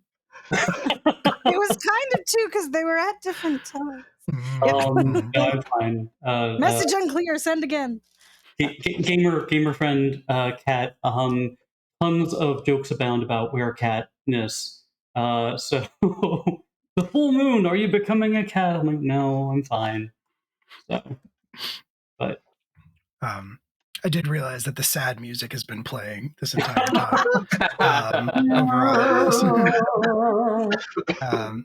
almost that's fun. ran. I think I actually may have run a Ravenloft game. It was a module, and there was a werecat, and she was prissy. She was. She had it out for an entire town. Her name was Mika. Honestly, the only way to play a werecat. Yeah. She's just like the characters are scrambling to figure out. It was a murder mystery of all things. So speaking of murder mysteries, Speaking of murder mysteries, hey, we're back. hi. Welcome on back. We're still live from the apocalypse, and this is still the Madigans. The Cadigans. The Cadigans. That's the sequel. Cadigans The 2019. all werecat sequel. We all become cat Mhm. shapeshifters. Mm-hmm. It's just like the first season, but everybody's CGI'd to beat humanoid cats. Just using those horrifying like Snapchat filters. Yeah, 100%. or worse, the Movie Yes, we're Cats. talking about you. Oh yeah, it is the 2019 Cats adaptation. But Ooh. Wait. Dresden Files. Oh, okay. Is she saying hi? I don't know. She said, "Wait." Oh no. Okay, Oh! cool. Yeah. There you go. I'm assuming they're cat ears, but Yeah, there we go. Almost. Didn't you used to have the headphone cat ears? No, that's my roommate. Okay. Okay. All right. Cool. No, I've never had cat ear. I've looked into those, but I can only find them work with specific headsets. Yeah. And I didn't want to buy a whole new headset when I already own this one. But I don't see any that I could like trust would definitely like clip onto the band that I've got on this headset. So That makes sense. alas, I am cat earless. Alas. You can kind of see it. So what's No, happening? my cat has been circling around, but she absolutely will not tolerate me picking her up or like is not a lap cat very much. Like when I'm sleeping, she will like lay on my legs, but I have to be under a blanket so she doesn't realize it's my lap that she's on top of. Hilarious. She has to trick herself. Exactly. So what's Well, happening right now? Yeah, Right right meow. meow. Right, meow. Right meow. I They think just that arrived. I think that the rest of you, the three of you, are probably inside. I guess that does beg the question: did you three get up to anything while they were going to the haunted house, or have you basically just been hanging out at the manor? I think Noctis and I made wasn't Noctis Chaz supposed to be sit getting still. laid is what was supposed to be happening? No, I We- believe that was everybody else's idea, but then I started leaning into it, and then I realized it was a murder mystery, so I actually started being serious and asking questions. I believe we We were going to did- put Leah to bed. I think She we were was getting very tired. And- Leo was upset, but she's also, 20, so I imagine like the adrenaline's still going for a while, and then That's when it also fair. crashes, like she's gonna be like, "Why does my mouth taste like copper?" And then so I imagine they got back to Madigan Manor, and she was bustling around the kitchen, like making tea and finding like snacky bits, and was trying to convince Chaz that like we should watch a TV show or a bad old movie, and that like she has nail polish, and like if he sits still long enough, like if you just let her, it'll look great, she promises. Like we're not doing anything if we're waiting for I can't remember if no, she was in on the like knew what you guys were doing in terms of sending Lexi. So she's like might be like fighting staying awake, but she's trying to stay awake until they get back. Right. Noctis, you and Chaz went home to put the baby down. And then you're waiting for the others. What I will say is that I think, Leah, you did your best, and you were very chatty for a long time, but eventually you could not fight it anymore, and you did just fully fall asleep on the sofa. Noctis kind of like like pats her head and like gets a blanket and gets. Oh, she's already like caterpillar cocooned, I imagine. Like, yeah, like we were doing the full on like I'm gonna stay awake, like in the yes, like, and then just tipped on over and looks like a sausage. Yep. You were trying to paint Chaz's nails. He was absolutely doing the big brother thing of playing with your hands and like making you smack yourself. Yeah. Stop hitting yourself. Stop hitting. Yeah. Okay. Adorable, first of all, but I think, Leah, we will say that you wake up as you hear the door open. Yeah. Yeah, buddy. What? Yeah. You can We were sleep. awake. We were awake. Leo, you can Hey? sleep. You get it if you. Oh, I made tea. I made tea. Is the tea still warm? We didn't tell you guys we were on our way back. She'll like put a hand on the kettle and be like, "No, I can make more. It would have been real bad if it was at that point. Like, I can make more." Leah, if you want, you could just do a tiny bit of magic and make that tea piping hot again. Yeah. Like, I mean, it's sleepy time tea. Like, and she'll like take a look and she'll be like, "It wasn't supposed to be sleepy time tea," and then like looking back and forth between the twins, like, which of you did this? But I can make more if we are awake. And I'm going to say that All all three of you can pick To the up. living room. Let's talk.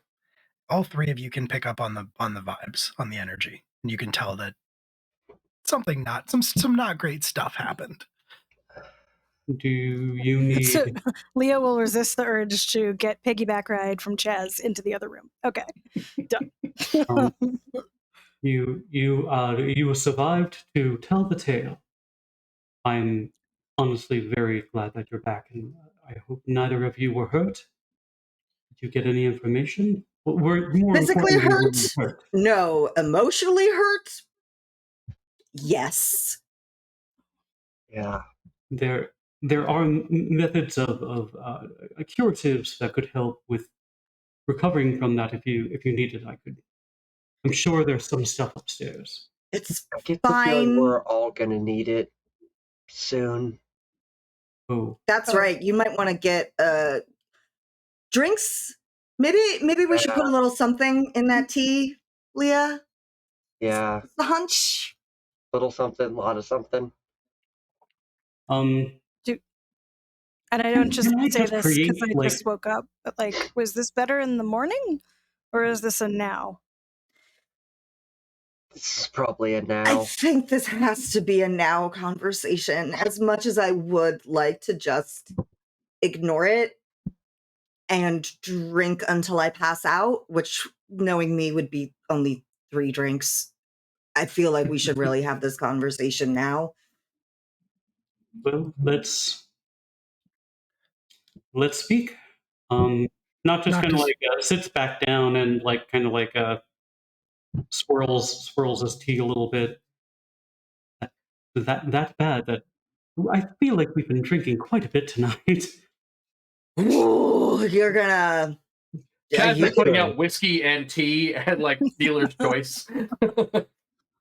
Thank you, Charles. All right, let's do. Did you get any information first? Maybe that's the easiest thing, and then we can ease into the more troublesome stuff. The information I would say is yes, we got a name. We got a name.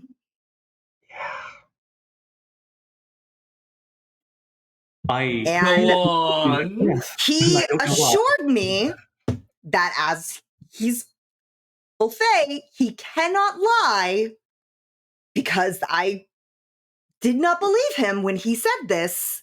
So just know that going in. Is it Madigan? Is it our father? Is he still alive? But you're Um, close. It is apparent. Your mother's probably still around. Oh, the relief. And not so sending much. fetches after your siblings. And You see, Chaz just stands up and is just saying fuck and mumbling to himself and mumbling and pacing back and forth while he's swearing, and then just shouts, "I fucking knew it," and throws a glass in the fireplace. It goes up in a roar.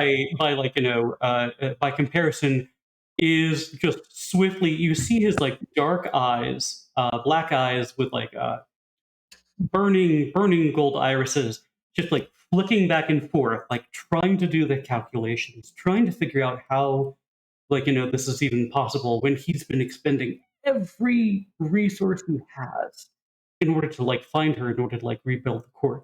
This is impossible.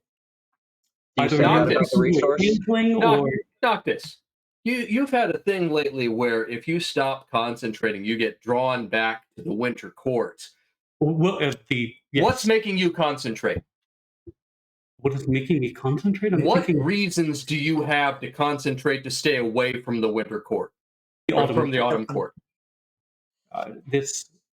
I mean, my family. This murder that happened. We need So to who solve. have the fetches been targeting? Not us. But The people members you of this care about. family, they're preventing you from going to the court. Like, he looks so tired, like more tired than he has looked like ever before. And maybe it's a glamour or something like that, but it's just like bags like appear under his eyes and they become like darker around the rim. And he looks older, almost like his true age. And he says,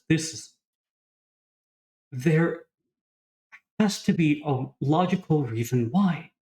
We have to compare this to the other evidence that we have, which is the fact that Cesar said he revealed to us our own memories, and Cymbeline, our mother, had Madigan erase our memories and mentioned that you were the only one who could stop it.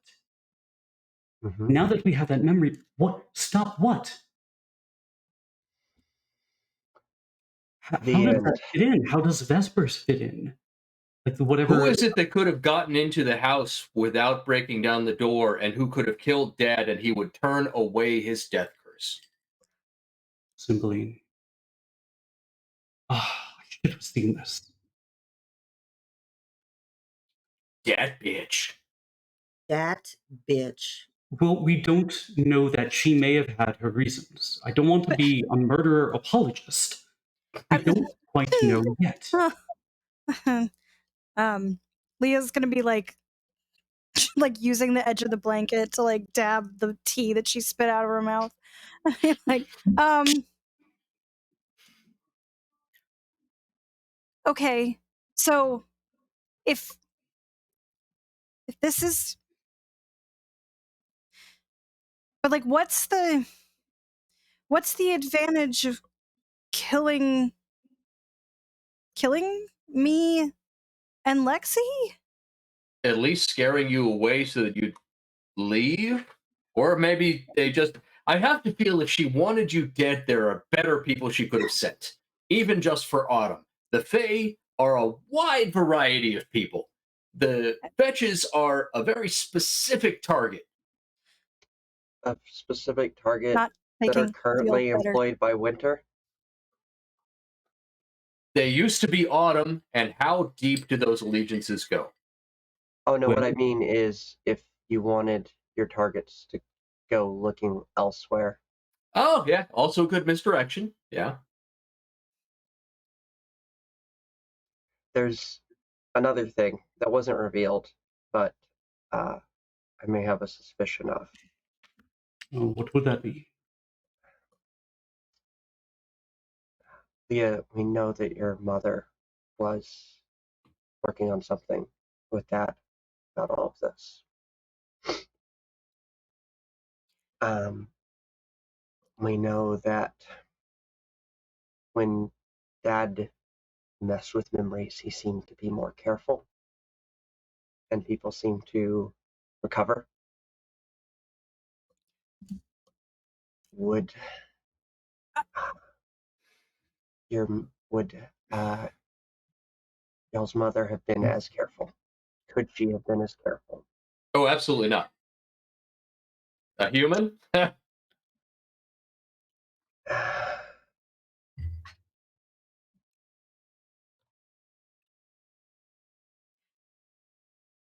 Wow. That, I mean, it was, I guess, is it easier to think that it might have been her than that it was Dad?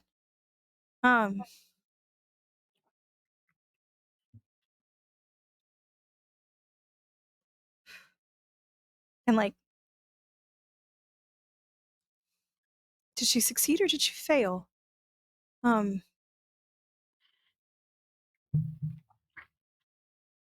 think that's what we have to find out. I don't. I mean, he never. The way he described it to me was always that they had been on like a job, that she had a very particular kind of talent, and that like the council needed her for that talent, and that they did one job. Like the idea that she was his apprentice, like that was never. I mean, that's. It's almost hard to believe. I've never seen her be able to do. The only thing that she can still manage some of the time is really minor, and he was always really clear before I challenged the Arrow King that I wasn't a wizard, that I had just, I had my mom's genes, and that I wasn't a full practitioner, just, and like he was surprised that I didn't have her psychomancy, because I definitely don't. And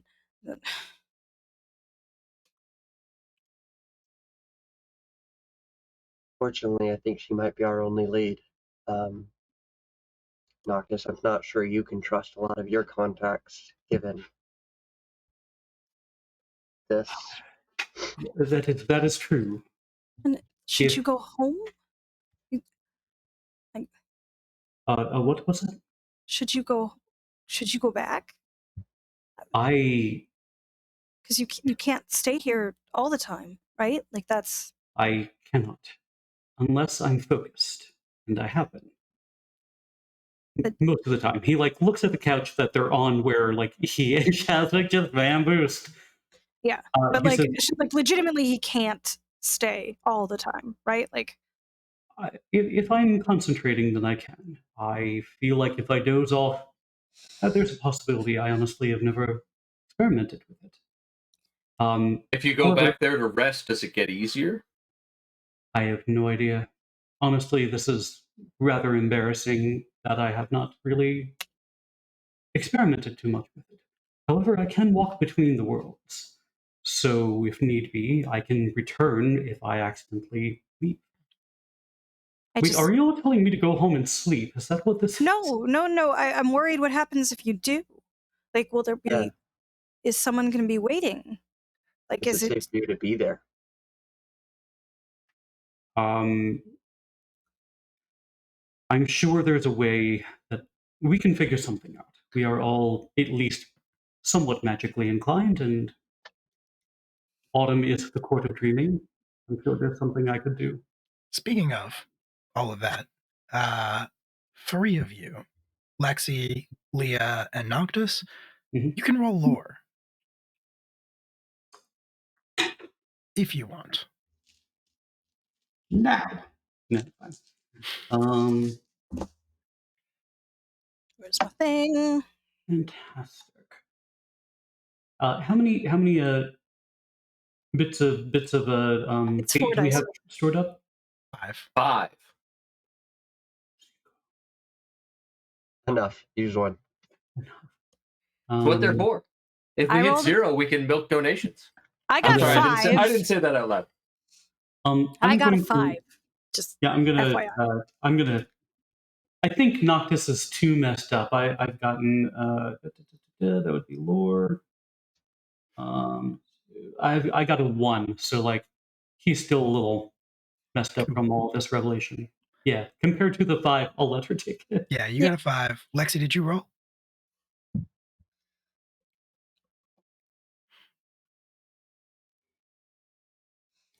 Big ol' 0. Cool, that's fine.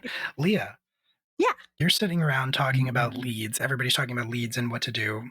You realize everybody's talking about talking to your mom.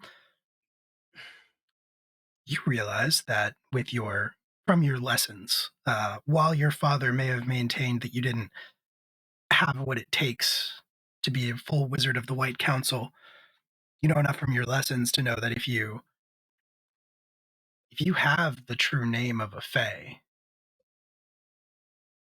you can summon them and you can bind them.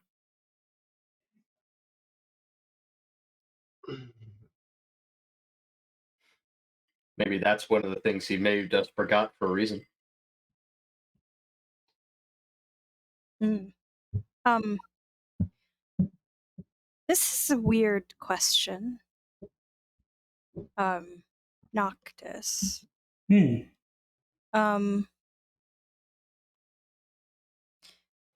Because Dad definitely knew. And if my mom knew... Do you have your mom's true name? Well, I imagine... Like, now that you remember? Noctis thinks is Cymbeline the true name of our mother. It would be... Well, as in, like, because it's also, like, the intonation and, like it's, yeah. Like, you have to know not just what it is, but also, like, how it's said and, yeah. So, like, now that you remember her name, do you remember with your memories now intact, you know that it would be Lady Cymbeline of the Autumn Court. But yes, you're pretty confident you know her true name. So, and all of the intonations and, like, I don't know, iconography that goes along in your head and everything like that. I think we do like a twin look, maybe, and like Noctis is basically asking, like, do you remember? I remember. Yeah. We both Chaz, remember. you probably remember because Noctis remembers, but yes, you remember. Yes, we both remember. So, I I mean, I don't know. Maybe this was my mom was damaged. But if you have it now, you can call her and you can bind her. He looks a little disgusted. Maybe he's dealt with binding magic or seen it happen to his own court members before. Noctis just remains silent. He just kind of like defers to Chaz. I mean, like, I don't know if she's just going after us, that's one thing, but like, you know, is Ravenna next? Or is Chaz next? Like, I'm at the point right now where I believe that she did it, but I think that summoning her without all of the information is dangerous because she's a manipulative fae. I still want to talk to your mother. I've been hoping that based on our memory wipe that was triggered with her name to bring it back, that your mother's memory wipe would be triggered with the name of this project, and it would bring everything back. If Cymbeline did it, that doesn't work as well. I would really like to find out that only Dad did this and bring back her memories.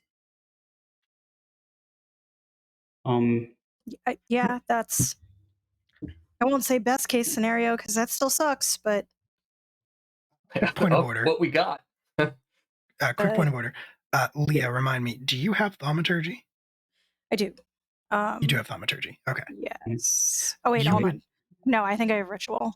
You have ritual. And which Yes, I have ritual is it? It's so the I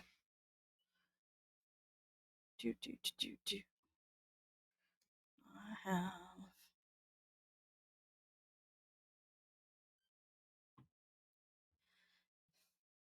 am I looking at the right?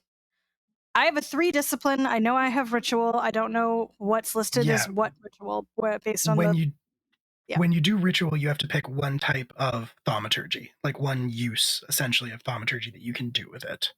So the options, I'm not sure if we picked that for you, but the options are summoning and binding, conjuration, divination, veils, wards, crafting.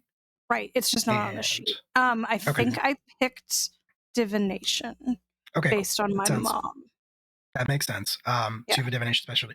So then what I will say is I'm gonna revise your lore roll from a little bit ago. Okay. You can summon and bind Cymbeline with her true name. You would need someone with thaumaturgy to do it. Noctis wouldn't be able to do it. You would not be able to do it. You would need somebody with thaumaturgy. Yeah. Okay. The weakness of the Madigan clan. Yeah. No, I have evocation on the other side, but the discipline stuff is not my strong suit. Let's just call up Lexi's mom. She loves us. True. Or I'm not even convinced my mom loves me. Not that he's the best option, because I don't know where our trust goes, but depending on where his faith lies now, would Caesar be able to do?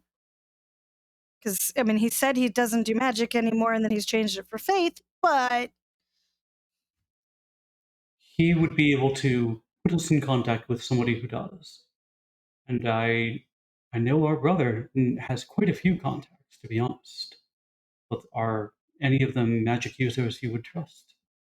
Or people mad enough to try to summon and bind a queen of Fae court? Did you guys tell us about Veers? Who's Veers? Yeah. There was. Everybody What do was you mean, like who's Veers? the spring guy that you spoke to in the Prince, yeah, okay. Yes, we all know Veers. Yeah. No, we do. I would not. No, he absolutely could bind a Queen of Autumn, and I do not want to open that door. Yeah. No. Summer and winter are at war. Spring and autumn are not. We are custodians and we are transitionary powers. Our powers do affect each other, but I think that's simply a reflection of the symbiosis that summer and winter have. I would not give the power of our mother, a living queen of fairy, to a noble. And who knows He what also he deserves. he also wouldn't be able to summon and bind Cymbeline. You'd need a mortal practitioner. Oh, well, that's true Oh. too. But No, he's no, probably no. got some lying around. No, I still think that I really am feeling that talking to your mother is a good plan, and for all we know, she knows thaumaturgy. She may. I would trust your mother over. No offense, brother. Some of the. I'm not going to say the word necromantic or anything like that, but like that one fellow that we spoke Street to. mages. No, I know a lot of street mages. I don't trust them. No, it's I know that you were saying street mages, but for some reason I was hearing straight mages, and I was just like, can't trust them straights. can't trust the straights, The man. only mages I trust are gay. Yeah, The straights are not okay. Oh, this whole thing is magic. You're talking about the gauges. Gauges. Yeah. Anyway, I love it. Inaka says, like, I agree. We should focus on that. I do have a question, out of character question, for channeling the thaumaturgy of conjuration. So, What? first off, if I summon food, can you eat it? That's just question number one. Or does it just become gack in your mouth? Interesting. You can eat food. If you conjure food, people can eat it. It Okay. only lasts until the next sunrise. Do with that information what you will. It's going to be a very Just get really greasy hungry. morning. So yeah, it's You never have to poop again. it's a Denny's, No, it's all ectoplasm. It's that is all ectoplasm coming out. it's a Denny's morning. So man, that kid will. Okay. We answer these hard questions so you don't have to. Guys, these are the serious. What's going on? Yeah, these are the serious questions that magic users ask. So, second question: using conjuration as channeling thaumaturgy, would that have any effect on, like, if it came down to one of us to try and like throw together, even if we don't quite have the stuff, or maybe the person we find doesn't quite have enough, would it be enough to have like two of the sons of the woman, like the lady herself, there in order to help As anchor points, really. conjuration help? So Yeah. You could participate in the ritual, and it would be super helpful, actually, if you both participated in the ritual, but you do need somebody who knows what they're doing to do it. Otherwise, it would go very wrong. That was startling. that was. Yes, it was. I saw Ow. you Thank you. phase out of Okay. existence in a cat phased in. Ow. Okay. Naka says, It's I not believe graceful. Chaz has the right of it. I believe that this is the best thing that we could do. It is the least risky, and we want to have all the pieces before we even think about summoning her. She made me What? very angry, to be honest.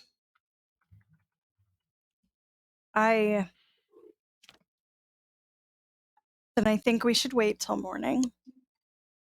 I agree. It has been a long night for everyone. She's also better when the sun's up. Oh, is she? I think it's confusing when it's dark. I don't.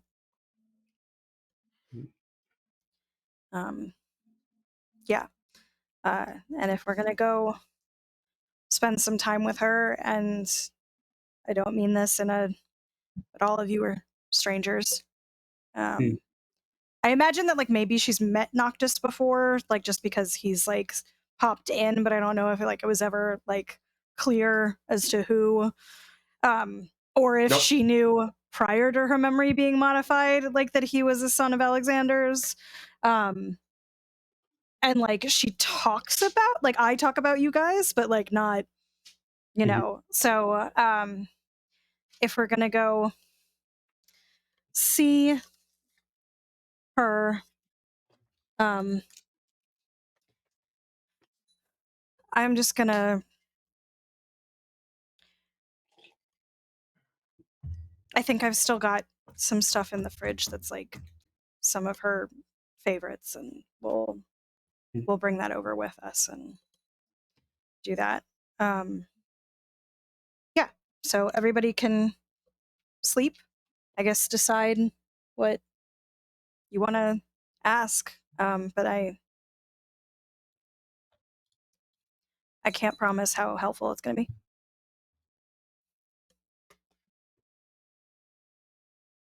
Thank you. I know this is uncomfortable. Thank you. I don't, like, I just, if it doesn't trigger anything, this is still going to be really upsetting for her, right? Like, so, and this is a possibility, and it's, I am spitballing, as it were. Would it be? It would be likely more complicated, but would it be safer and more comfortable for her to do it in the realm of dreams and sleep? Would that? I know with that comes metaphor and like living metaphors and stuff like that, but I have no perhaps it idea. would be less triggering. I mean, she has nightmares sometimes, but that's like anybody. It just, I couldn't even begin to answer that. I think most mortals are uncomfortable about that.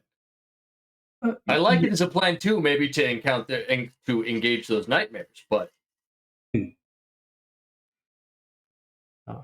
Thank you. That was, I mean, kind of unkind, Chaz. Yeah. Isn't and her maybe some she'll. of her Sorry, Ravenna. What? wasn't some of this triggered by psychic perception, which may not happen if visited through a dream realm? Could that That's actually circumvent some of the agitation of her? if that's true, difficulties? though. Like if that's the story that Dad told, but if this was the Autumn Lady, I don't know. Leah, I'll tell you for free, your mom has always had a certain fondness for Noctis. And she has, even when she is not lucid, she's always called him the Little Prince. Okay. Okay. Yeah. I mean, yeah, the only one of you that she's gonna recognize is Noctis. She's obviously heard me talk about you, but and like, I mean, I want to be clear. Like, I love Dad, but it's always been hard to forgive him for this. Like, I don't, forgiveness isn't a thing that you just do, right? Like, it's something you have to do over and over again. And some days I don't. And you'll see. Yeah. So I'm gonna see if we have any of that cookie dough in the fridge. Amalthea usually has some, and get things started on a good foot anyway. And then I think we should all go to bed. Not just kind of like turns to the others and says, "So what am I doing? Am I handcuffing myself to a bed? How am I keeping myself from going back to the court?" I mean, is it a problem if you go back to the court? Well, given the new information, I have no idea. Like, it's worrisome. it doesn't seem like your mom wants to hurt you. No. Honestly, You've You've sleeping never here- encountered her there before. No. And I have to think she doesn't know that we know. God, I hope so at this point. So I wouldn't expect anything to be different. A fetch knows that we know. Fetches are coming after us. And you haven't seen your mother there before because, as far as we know, she didn't want you to know that she was around. Did you swear this guy to secrecy at all? No, I don't really have that level of, it was kind of, not really a violent situation. Yeah, okay. That's fair. So, kind of left on a positive note. I mean, he has no allegiances as far as I know, but also he could have gotten benefits from bringing information. And also, if your mother's playing the long game in this and has been manipulating any piece of this, assuming she doesn't know is a pretty dangerous game. That's fair. Ravenna has If good you're point. worried, it was me putting my hand on your shoulder that brought me with you. Somebody could stay with you to make sure you're not alone. That is true. We'll see. Do you have some suggestions? No. Not just like roll. That's not where I was going no, with it. Leah didn't say that. Sorry, that was funny talk. It's hilarious. Noctis says like I would almost rather try to fall asleep here, and I would like to think that the threshold is becoming more powerful as we spend time here, and we act like a family. We have our backs. We have each other's backs.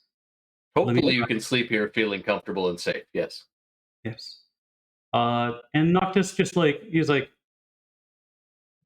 good night, and he just goes like that onto the couch I think that he's currently on, and like he makes himself comfortable. He pulls his cloak around him, long coat, and I try to sleep. The rest of you, presumably, are also going to sleep as best you can. Indeed.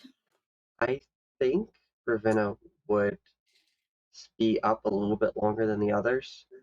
Whole lot of anxiety at previous event, a whole lot of things to think about, and very much not trusting all of this. I think, and also like frankly not. Well, we've all had an exhausting day, but like vampire. I haven't gotten the crap kicked out of me or needed to heal or do anything too exhausting other than a couple of punches and stuff like that. So I think she might stay up a little bit longer and like she might eventually nod off, but I think she's going to be like watching Noctis in particular. Because now that the idea has been introduced, she's paranoid. Chance is sleeping in a lazy boy in front of the door. Yeah, I think there's a lot of nervousness and mistrust from the two of the more suspicious of the Madigans. Y'all can do whatever. Lexi's finding an actual bed. That's fair. Yeah. There's there enough are- of them in this house. There are enough of them in this house. Okay. Is Leah going back to her caterpillar, or is she going to a bed? I think she's gonna make like I'm actually been sitting here trying to decide what cookies would be like mom like favorites, but like she's gonna make some of that as soon as they're like out. She's gonna like cover it with a tea towel, and then like she doesn't really have a room at like like she sleeps at her mom's, so like the there are guest rooms in Madigan Manor, but those feel strange. So honestly, like she's gonna do the kind of thing of like the whole time she's still been wrapped up in the blanket, like whatever throw blanket she had on, she's was moving around the kitchen in it, like. So she's just gonna pick like the love seat that's not the couch that Noctis is on and like curl up on that and like grab an extra pillow off of like a chair and like make a little stack of 3 of them or whatever for as opposed to going upstairs to one of the things that are more bedroom-ish, because those are guest rooms and dad's rooms and yeah. Well, there is I'm sorry, what's her name? She Amalthea? basically raised us. Sorry? Amalthea. There is Amalthea. I mean, like, I don't know if you ever like hung out with her, like if you were like Yeah, I sitting there think that like her room is one of those things that it was like when I needed her, she did like I didn't have to go into her space in order to do that. And because she is at least changeling, like, Mhm. you know, she's like that was the thing where it was like, you know, I don't like it was a, you know, enforceable, like you don't infringe on her space. Like if I needed her, she was just sort of there. So I Mhm. didn't need to like be in her room. She The is full fae, Yeah. and she is pledged to House Madigan. Essentially, you don't know how long ago that pledge took place, but she's full fae. She is effectively immortal. Yeah. But like her room is like, and like it, frankly, in Leah's mind, like Amalthea's room is like a portal to like you know, sunny glade somewhere where she just like makes a hole in the grass and sits down. Like Adorable. like you know, that may not be what it actually is, but like that's her space. And because she has this weird like domestic help relationship with dad, like yeah. Plus, like frankly, like if Leah like, you know, when she was little, like skinned a knee or something and needed somebody, like she was just there. Like I didn't need to go into her space to do that. So yes. But yeah, like Leah has not been a full-time resident of Madigan Manor before. All right. So you make cookies, Leah, everybody else. Lexi, you find a bed. The rest of you kind of settle down. Ravenna, you are staying up for a little bit longer just to make sure that Noctis doesn't vanish off of the sofa. Mhm.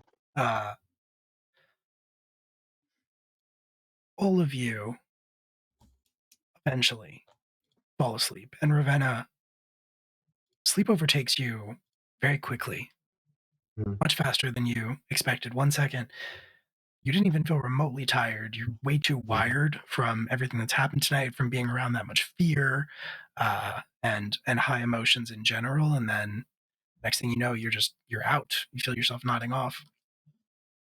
Then you're gone. But the rest of you, you fall asleep and you dream. You dream that you're in your father's study. There's a fire roaring in the hearth, like there always is. But the strange thing is that you're all there.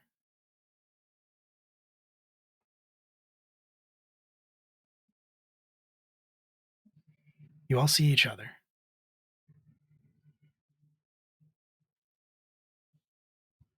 You're standing around your father's desk. The same high-backed leather chair that he always sat in is pointed directly towards the hearth. You don't see anything of particular note on the desk.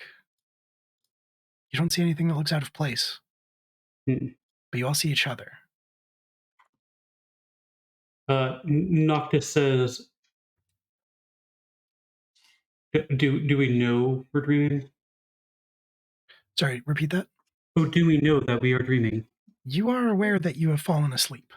Oh, okay. Noctis like says like, and anyone just grab anything that is legible, try to read it, and he like does the same like as he's like pulling out books or something like that, because you can't read in your sleep. It's not That's very the side of interesting. the brain that works with that. That's very interesting. Chaz is just watching you all like, this is a weird fucking dream. It's just like, Yeah, the books are blank, we'll say. Every book on your father's shelf is blank. This is clearly a dream. not just states the obvious. We're dreaming. like very dramatically, as if it's a revelation to everyone. And then you hear a voice from the chair in front of the fire that says, "You certainly are." Now I was beginning to think that I had wasted my death curse.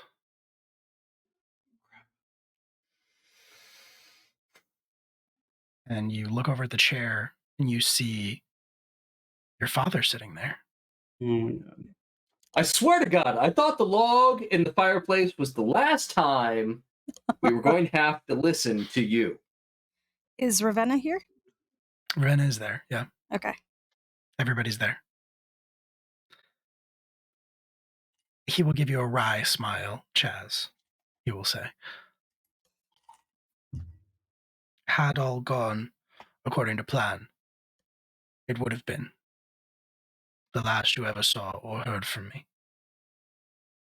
I put that into place a very, very long time ago.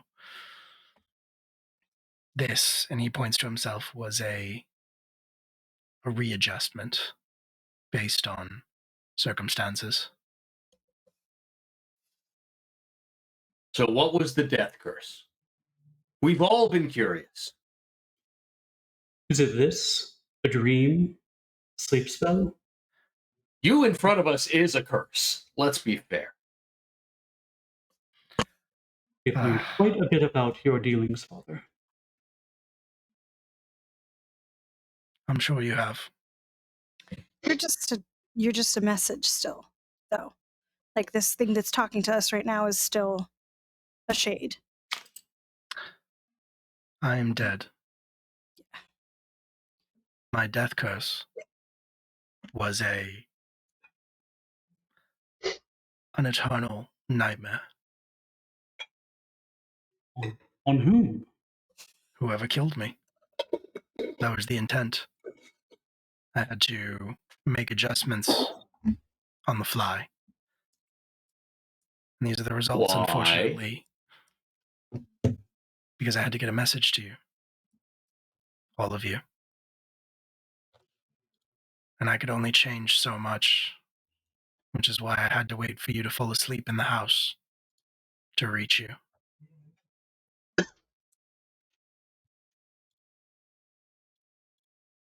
My magic was based on dreams, my death curse. I redirected the energy, I reworked the spell as much as I could on the last second, but I could only change so much. And I'm sorry I couldn't reach you sooner. Sorry, Why the we... last second? Yes, why the last? What was the changing element there, bud?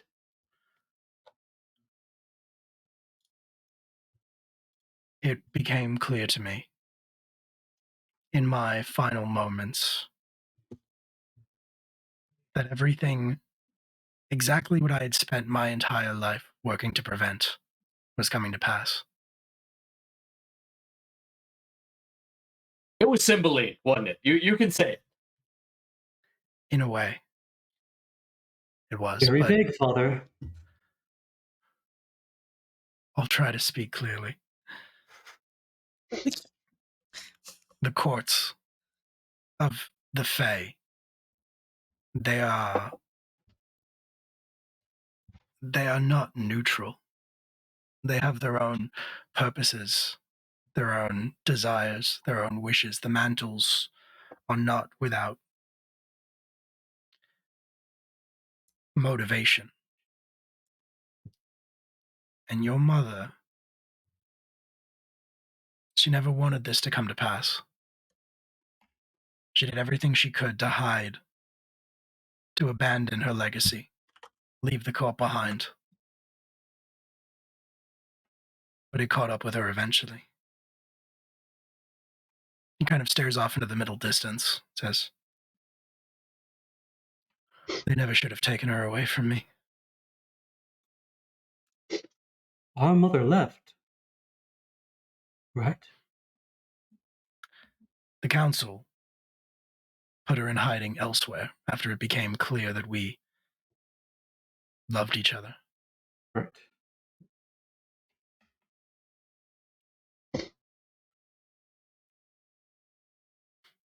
Is this a prophecy? We have regained our memories, my brother and I. We know that you named Chaz as the one to stop it. What is it? He looks infinitely sad. I didn't want to. She begged me. She begged me to remove your memories, and you see that he is weeping as he is speaking.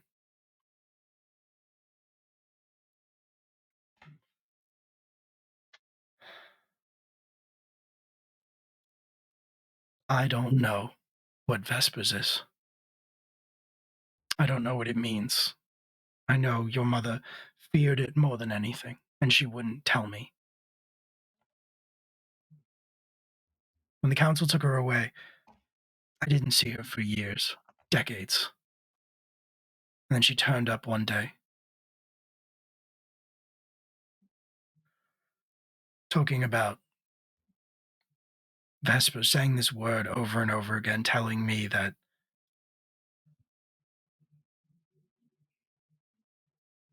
you had to stay with me, Chaz, and that she had to take your brother, and that I had to erase your memories.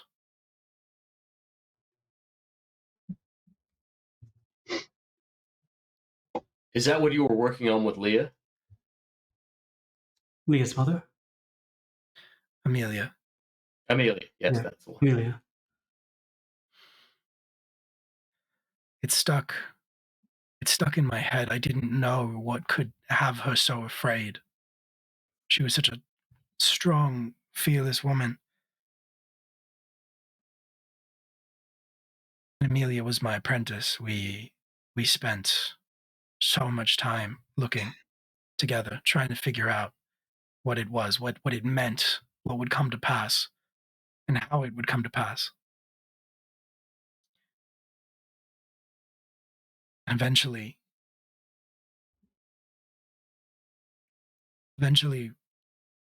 we figured it out. I spent my entire life trying to stop it from happening, to understand it.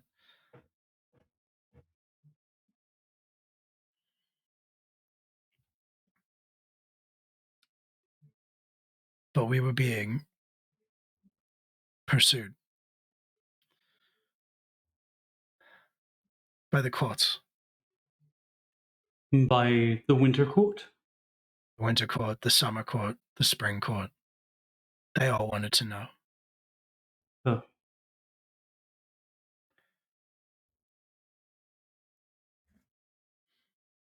Your mother, and he looks at you, Leah.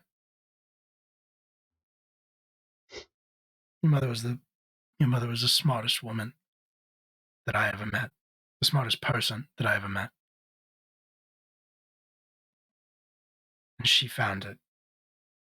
She figured out what it was. She learned how to stop it. And with the combined might of 3 Fey courts bearing down on us, she hid it all in the only place she knew they wouldn't be able to find it. Her mind. A human mind. She did it to herself. She was gifted.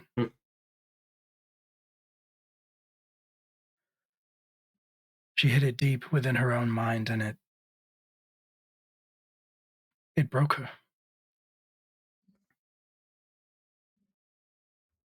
That's one we didn't think of. And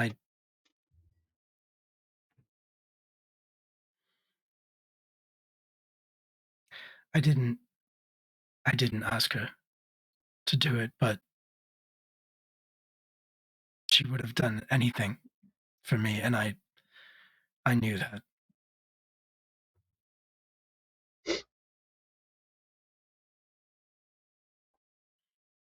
So how do we get it back? How do we get her back? How do we break this spell on her mind? I don't know.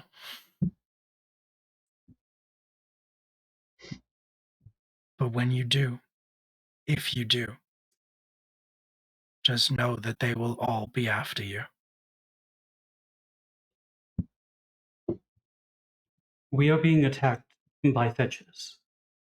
We have learned that fetches originated in the Autumn Court, and Autumn Court was the first to make contact with mortals. Why would Cymbeline be? We have learned that Cymbeline might be the one sending the fetches. Why would that be? Why would she want to harm our brothers, our sisters, rather? Because, Noctis, autumn is inevitable. The sun will set. It's only a question of when. Autumn wants what it wants. It wants to fulfill its purpose. And your mother, try as she might, is autumn.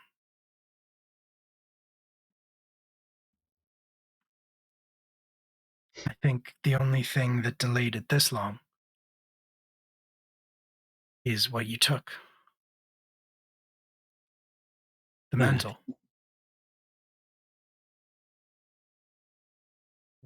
Would giving it back simply solve this? No. It's the only thing giving her even the slightest remnant of herself.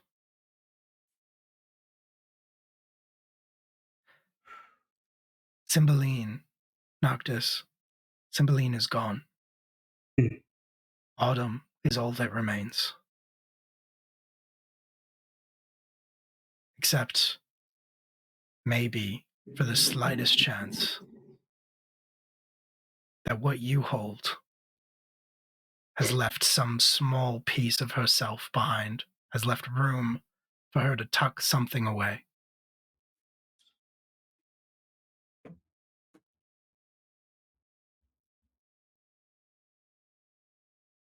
Noctis seems like empowered by the knowledge that, like, this work will be fulfilled one day, and that autumn will come. But he looks utterly defeated. Tucked away.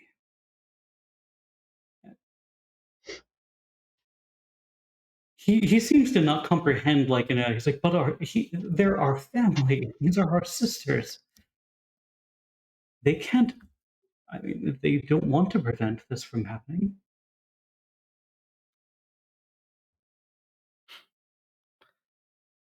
The seasons change, Noctis. Whether we want them to or not. Who was your attacker? It bore the face of your mother. I knew the truth. Fetches. It was Autumn itself, speaking through her. She was the last lady of the court. And try as she might, run as far as she did, she still inherited everything. Everything but what you already had.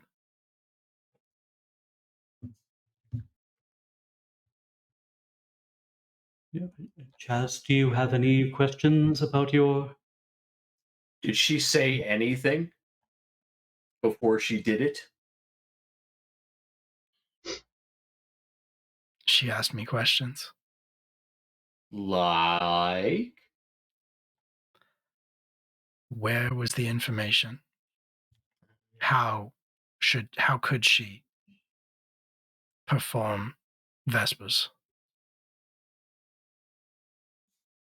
Where you were, both of you. and I told her nothing. Did she mention our sisters at all? No. They don't matter to Autumn.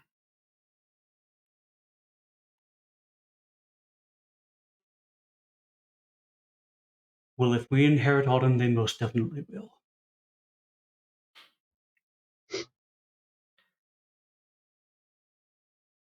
Sisters, do you have any questions for our... He rolls his eyes and said, "Dream Dad." So because he still doesn't believe it's quite him. The Dream Daddy. Ghost Dad. A Dream Daddy, if you will. So. I did. He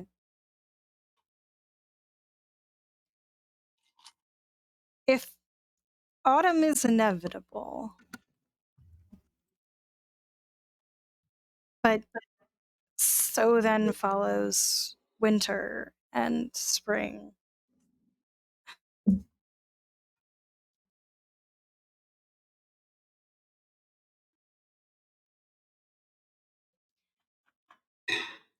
What does autumn want autumn to be the last of the cycle?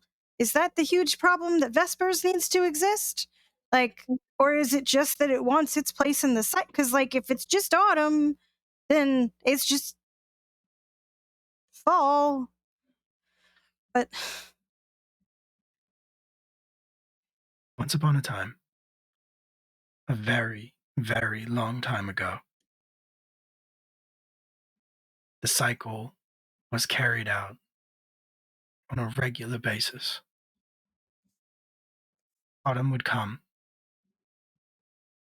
and everything in the mortal world would end.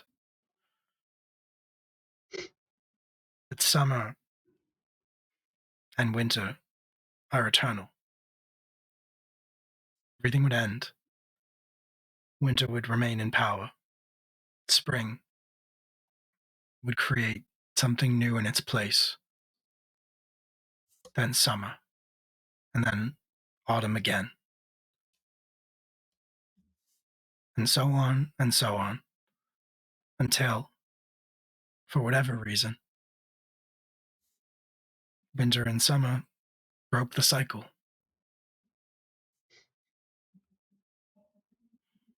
They turned on the autumn court, they turned on the spring court. They dismantled them as effectively as they could.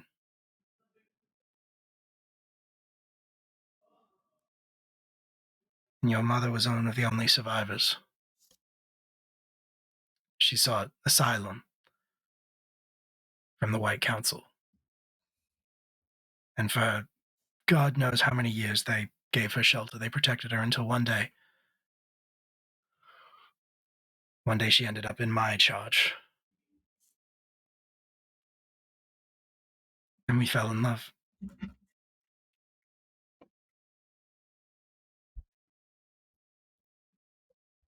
Now, whether they wish to or not, the spring court and the autumn court, whatever is left of it, seek a return to the cycle, to the natural order.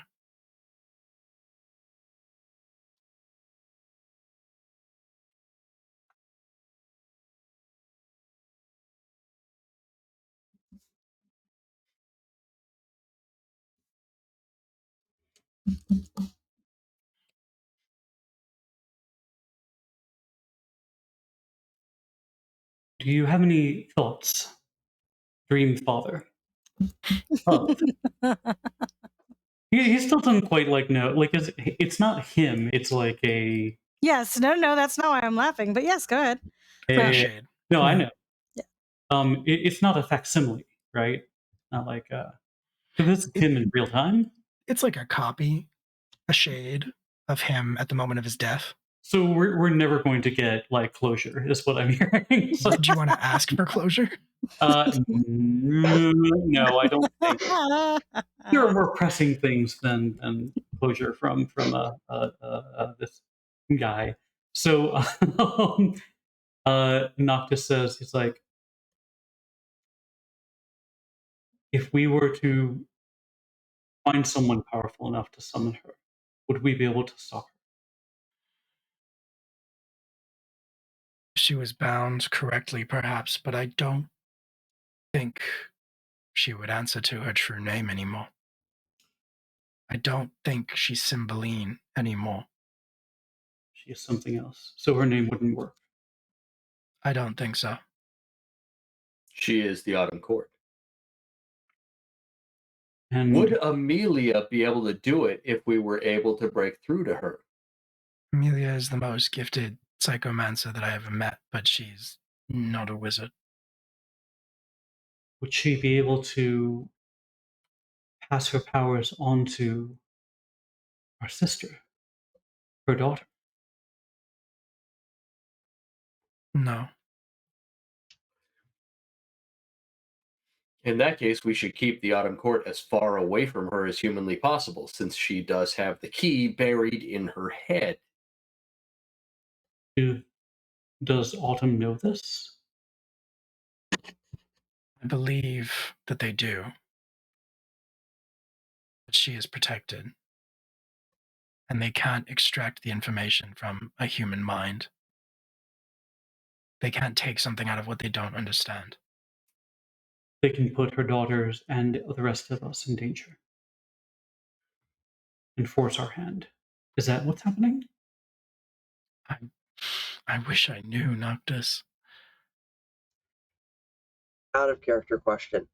Yeah. Chaz, your character is a changeling. You haven't made your choice, right? But Noctis has, correct? I'm very close. He looks very uncomfortable. And like he touches his kind of like out of green character. nipple. Yeah. This Out is of just me character. keeping track. Noctis It hasn't hasn't said anything pointedly. Noctis hasn't fully chosen, but Noctis is, but for all intents and purposes, full Fae because of the mantle.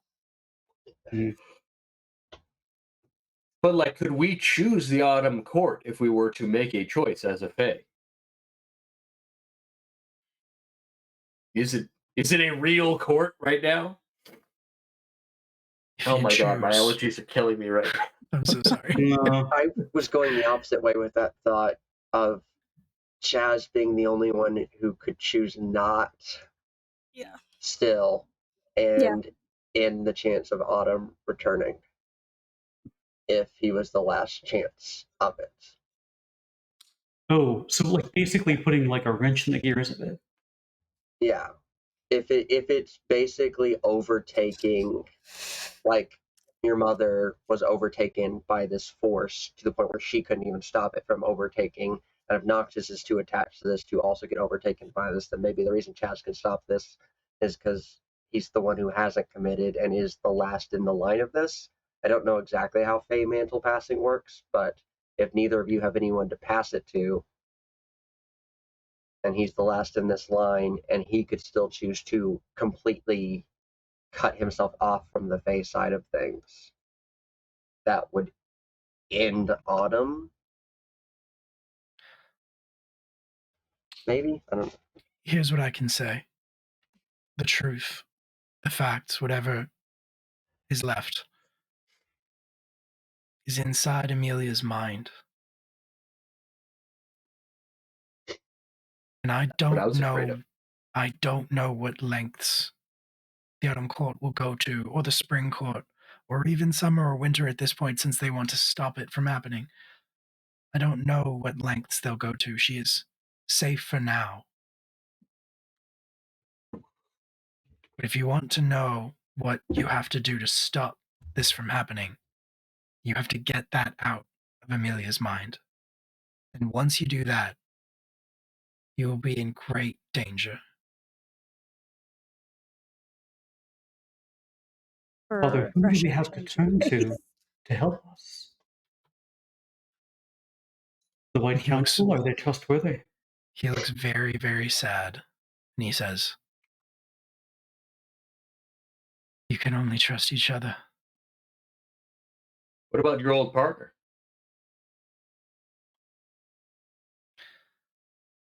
Cesar's a good man. But anybody could be compromised. Damn it, I agree.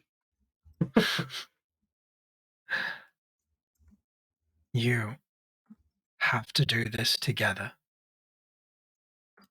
And I am so sorry for so many things. I am sorry that this is what brought you together, and I am sorry that you fell into this web that I created with Cymbeline so long ago that has rippled through every other moment in my life. I'm sorry that I kept you all at arm's length, and that I wasn't a better father, and he looks at you, Ravenna, and he says, and I'm sorry that I lied to you. Both of you. And his eyes flick over to Lexi.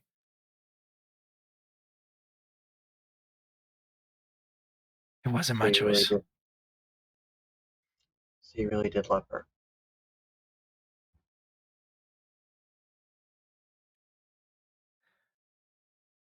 I didn't believe it. I didn't think I could love again.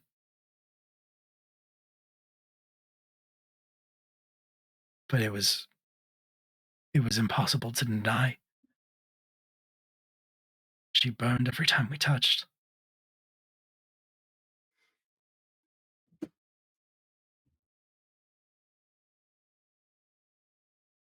Why didn't you warn me?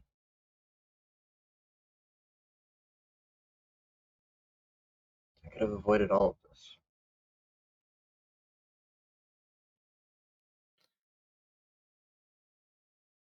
I didn't think you'd stay away from me. If you knew the truth. I couldn't do anything about your mother bringing you to this house when you were young.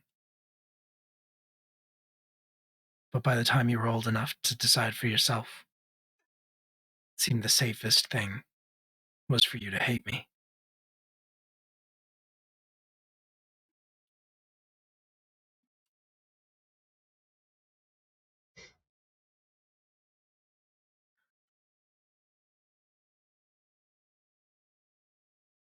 Well, none of us are safe now. No. Father, who did you give eternal nightmares to, or is this the twisting of it? I think This is the Ravenna just twisting kind of of it. lifts and points to him. Understood. Myself. I see. I gave it to myself.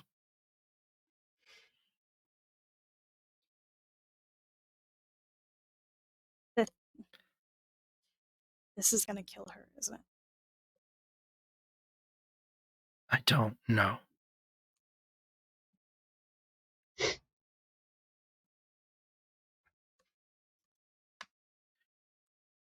There is so much that I want to say to all of you that I never got to say. Even if you heard it from some image of me that I made so long ago.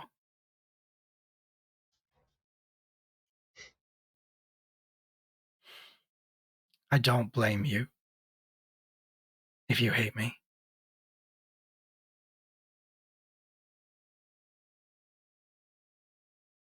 I understand entirely. But I want you all to know that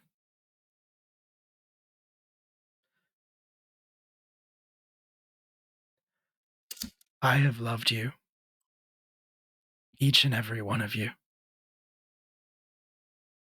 my entire life. And that everything that I did was to keep you safe.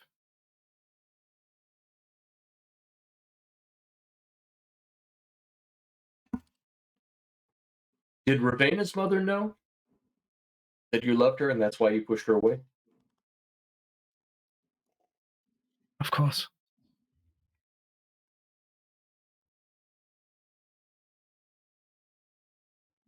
She felt the pain of my touch.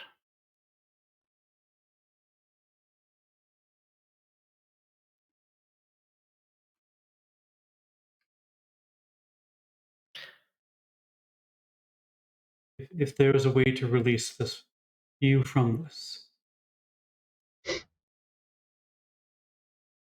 I will at least try.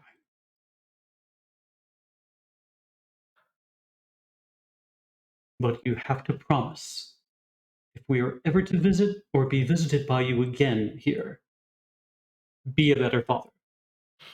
Each time. Be like, and tell us the things we deserve to hear.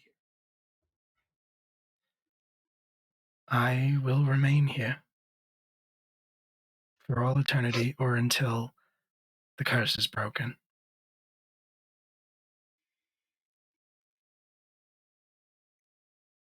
Sweet dreams, Dad. Remember, for better or worse, you are all Madigans. With everything that entails, good and bad. But most importantly, you are family.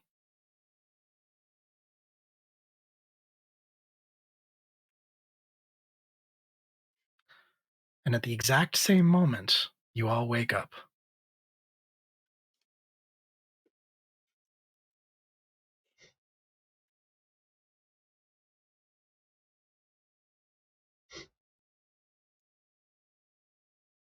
Leah is going to like make a series of noises of frustration in her like cocoon of blankets, and you see like limbs doing like punching out at random, like Yeah, Chaz is just like, Like, fuck you that had man! to apologize if you hadn't made the mistakes in the first place. I think not I would like to go back to sleep. I think Noctis basically says the same thing that Chaz says, but like in like just like a quieter, just kind of like to himself. Like how What time is it at this point? I'm going to say that it is about 3 a.m. Okay, so too early to actually wake up, but too late to be not fuck all tired. Thanks, Dad. We can count on Father to give us sleepless nights.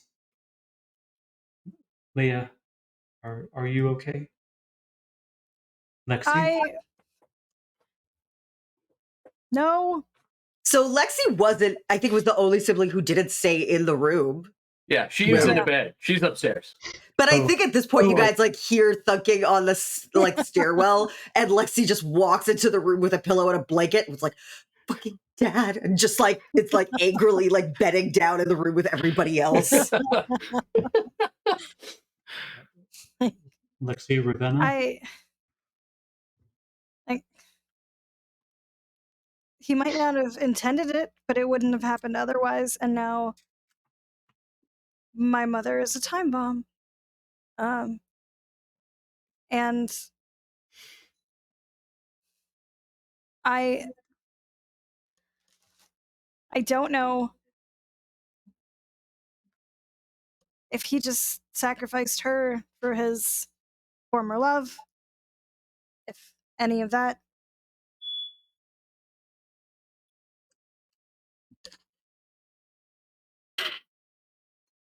Okay, then.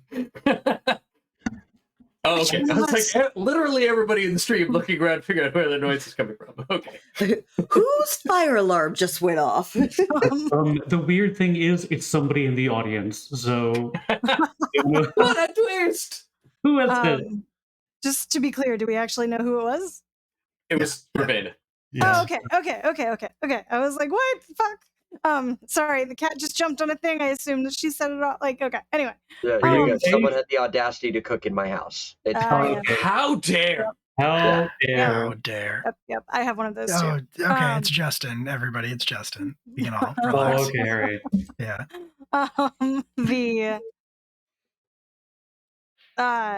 Yeah. So the fact that she made the choice herself is a little bit better, even though she was emotionally manipulated into the choice.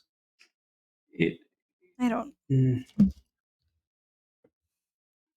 You could know. read that situation as generously or as not generously as you choose. Yeah, pretty much. Oh, we will. Yep. Yeah. And then after all of that, the idea that we could be trying to restore some form of her mind to get this weapon out of it, and that all of that might end up meaning that I don't get any more time with her than I ever have.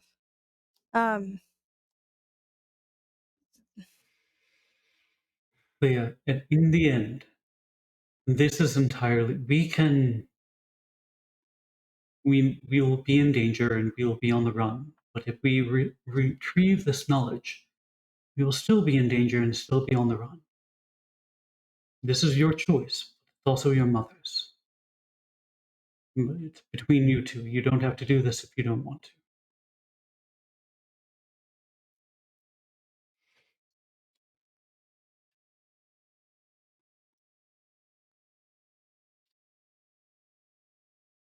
Do you want to talk to your mom on your own first? I want to be clear. She can't make this decision.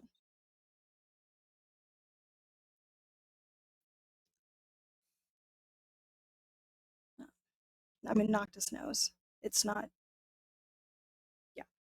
There may be a fragment of her that is clear as can be, like a bell, inside of herself. Noctis, you think, I'll tell you that you think Ravenna might have been onto something earlier. Yeah. That the dream, Amelia in her dreams might be the most lucid version. Ravenna, you are canny and swift and deft in I'm so glad you're my sister. I think you are the right fit. I think doing it through dreams might be the best way. I think this has to be Leah and she discussing this. Leah said that she has a lot of nightmares. Do we think those might be attacks?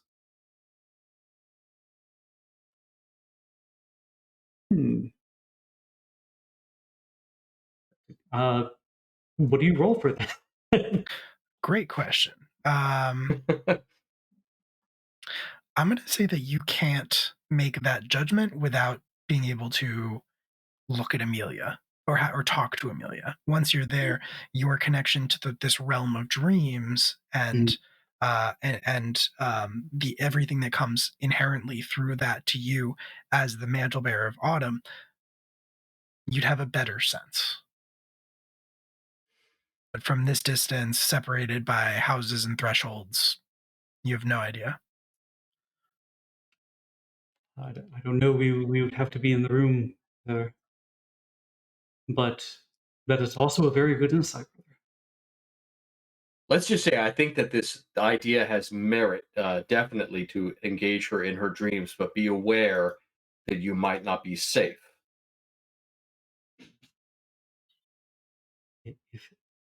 I have every reason to believe that your mother is as smart as our death-cursed dream father said she was. Nightmare father. Nope, that's just normal death. Nope. Do you think your mother may have set up pitfalls for us? For anybody who might try to. Also, is this illegal? He like looked at all the mages in the room. He's just like, is this illegal? Or it's not illegal for you to do it because you are not a mortal practitioner of magic. Oh, so I could be a bridge. And just make the bridge happen so they can like get in. it's a gray area. I'll be honest with you. You could bring a mortal person, a mortal magic user, into somebody else's dreams. Depending on what they do in there, it could violate a law of magic. Noctis is just like, I think I'm immune from this. You basically have diplomatic immunity in this sense. I have diplomatic immunity for what that's worth. It's entirely possible we could do it, but I don't know from here. And this really, again, I'm so sorry, Leah. It comes down to you. And the other thing is, if we wanted to engage her in her dreams, that means not going during the day tomorrow. It means going at night. Actually now. It is nighttime. Gods, I'm so tired. I was going to say, how are you feeling there? How am I feeling? I know this is more storytelling than anything, but probably awful, right? How are you doing on an endurance roll?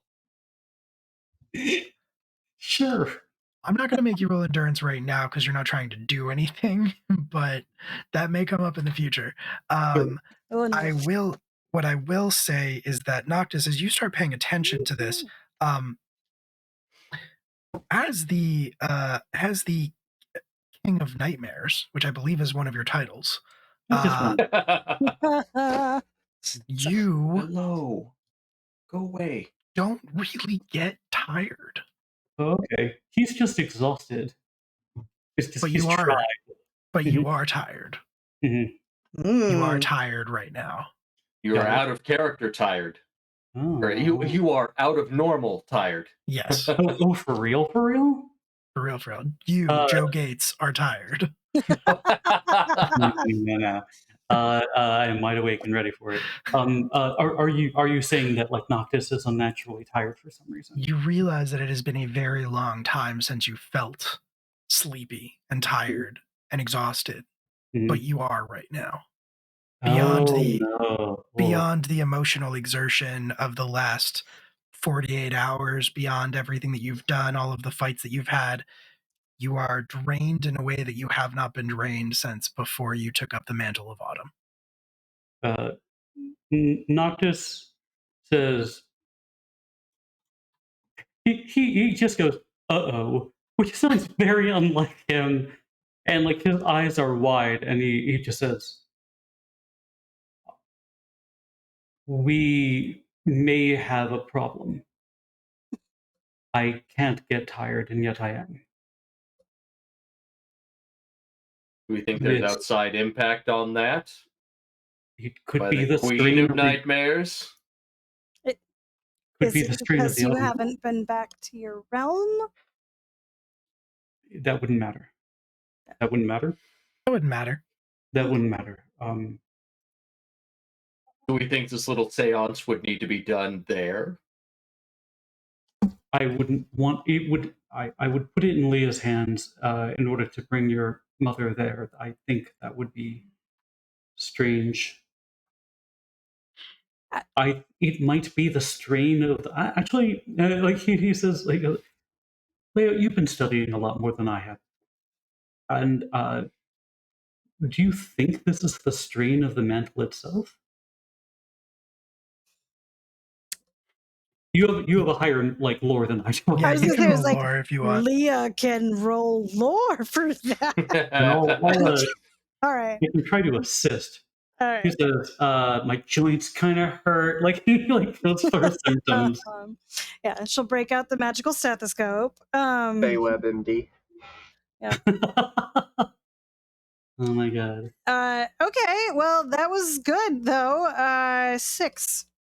6. Amazing. It's pretty good. It's okay. It's okay. Yeah. Oh no, I'm sorry. No, that's 4 because that one cancels.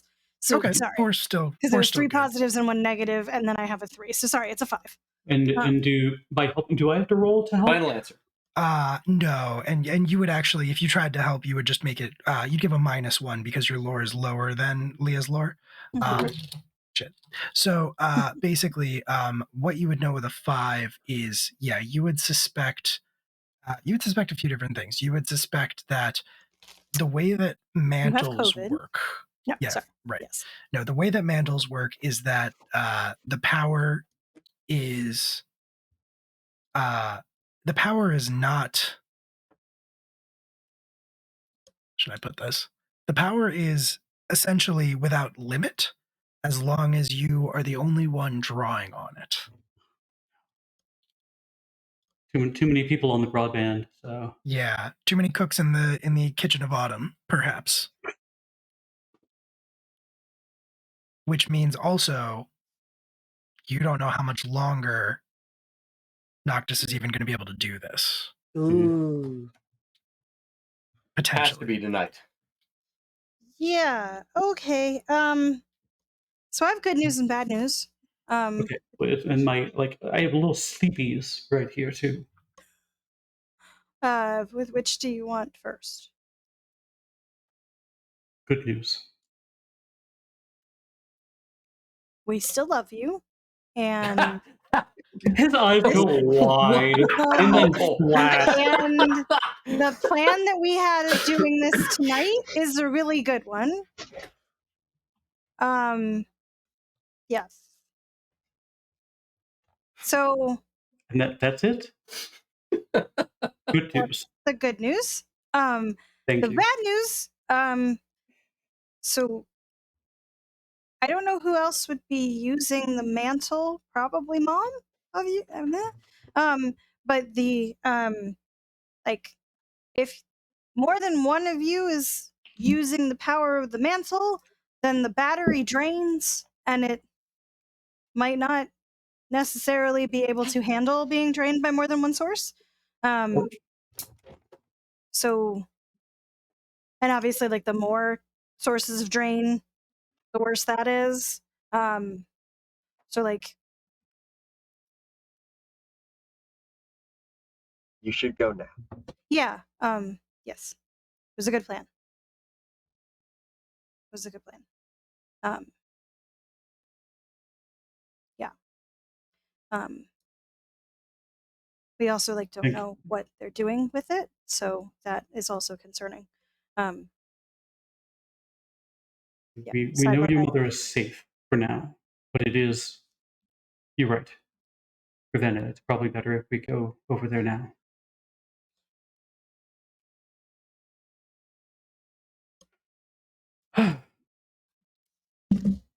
I'm making coffee. He Well, just you're wanders over. We need to change up this tea from sleepy time to Earl Grey. Morning Thunder, by the way. Yeah. No, Ooh. legit, it's a blend of tea that Celestial Seasoning makes. It's got mate in it. It's quite good. It has a bison on the front in case you need another like Morning Thunder. But Better yeah. than masala chai? I mean, like, chai is good, but I feel like chai is a different thing.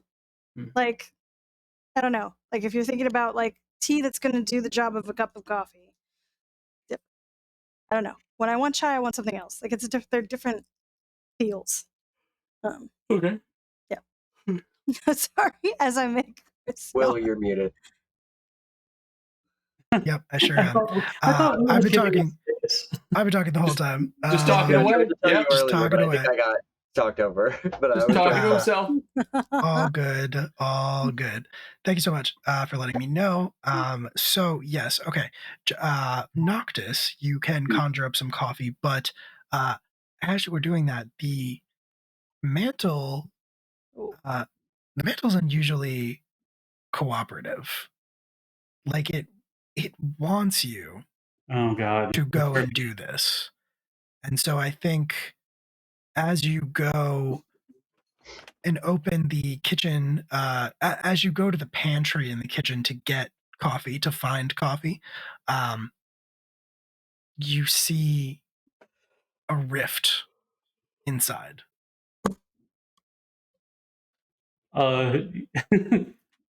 He he like pushes. He's just like so awkward. He like is like like very stately. He sees the rift. He pushes open the door if it's like one of those like like doors that like opens and closes, and he just says, "Careful! There's a rift in the kitchen," and slams it and like locks it. tries to like figure out where it's to. You're muted, Oh, sir. you're muted again. You're muted again. You are. How did I do that? Okay, I unmuted myself. Okay, that was rude. No, so what I'm going to say is that you actually feel something pulling you through the mantle. Oh crap! The leaf. Chaz is absolutely going to kick the door down. Like that's I just. will give Yeah. you a fate point for this, but I am going to compel Mantle of Autumn. Yes, you will. I don't know if it matters, but I locked that door, Chaz. It's locked. This is an American kitchen door. Locking it solves everything. Extra difficulty. So All right, what I'm going to... Are you going to accept that compel? Noctis does accept the compel. He does like look through. Is it kind of like peering through a curtain? Can I see something on the other side? You can clearly see the Never Never on the other side. You can clearly see that there is everything's a little distorted, everything's a little bit too bright in that very Never Never type way. It actually doesn't look like it's taking you to the heart of autumn like it has traditionally. This seems to be setting you on a different path, and I think inherently you know that basically what this is a shortcut to where Amelia is. Oh, okay, all right. He's just like he says if he hears like Chaz knocking, he says "Occupado,"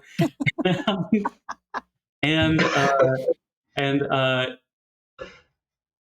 yeah, I don't know if you want to break through. So do I to accept it? Do I just walk through without anybody? Yes, and what I'll say is that Noctis, as you kick open the door to the kitchen, you see... Yes.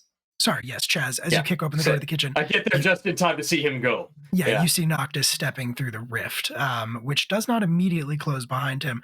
If you want to try to get... You can definitely get through there. If you want to try to bring your siblings through, you can do that. I was going to say, with the super speed, I'm going to try to grab people. Yes, you are very, very fast. So if you're just grabbing everybody and pulling them through the portal with you, you can do that.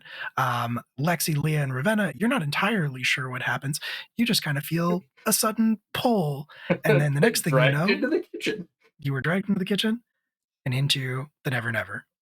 And it is actually a very short walk, an abnormally short walk through the Never Never. Normally, even if you're moving between 2 points, it is still a bit of a journey. Time just sort of passes differently in the Never Never. In this particular case, you're in this shady wood, and there is a very short path from this opening that you have just stepped through between 2 trees to another pair of trees with a similar rift between them. And Noctis, you know enough about the Never Never and rifts to know that that means that there is a connection between Madigan Manor and wherever Amelia is. Oh no! Was this? Would I be able to ascertain that like this was probably made a long time ago? Probably, yeah. Probably. Okay. Noctis says as much. Like he's startled. He says, "I told you not to." Well, no, I locked the door. I didn't tell you not to follow me. I'm sorry. This is. Chaz knocked it and pats him on the shoulder. That's cute. he winces in that like he got me kind of like way, and he says, Leah, I believe Amelia and or our father made this rift a long time ago. It's an artifact of their love. Amelia will have, as like Chaz was pulling her through the kitchen, tried to grab the plate of cookies that she made. I was waiting for that, yeah. So like she's got like half falling out of her arms, like I don't know, like snickerdoodles or something. You do. He absolutely would have expected that. Yeah. When I'm grabbing the other two, I'm like, and her and the cookies, yes. Yeah. Back in the kitchen, there's just a single cookie on the edge of the counter that got left behind that's like spinning, and then it falls over flat on the counter. Exception. Like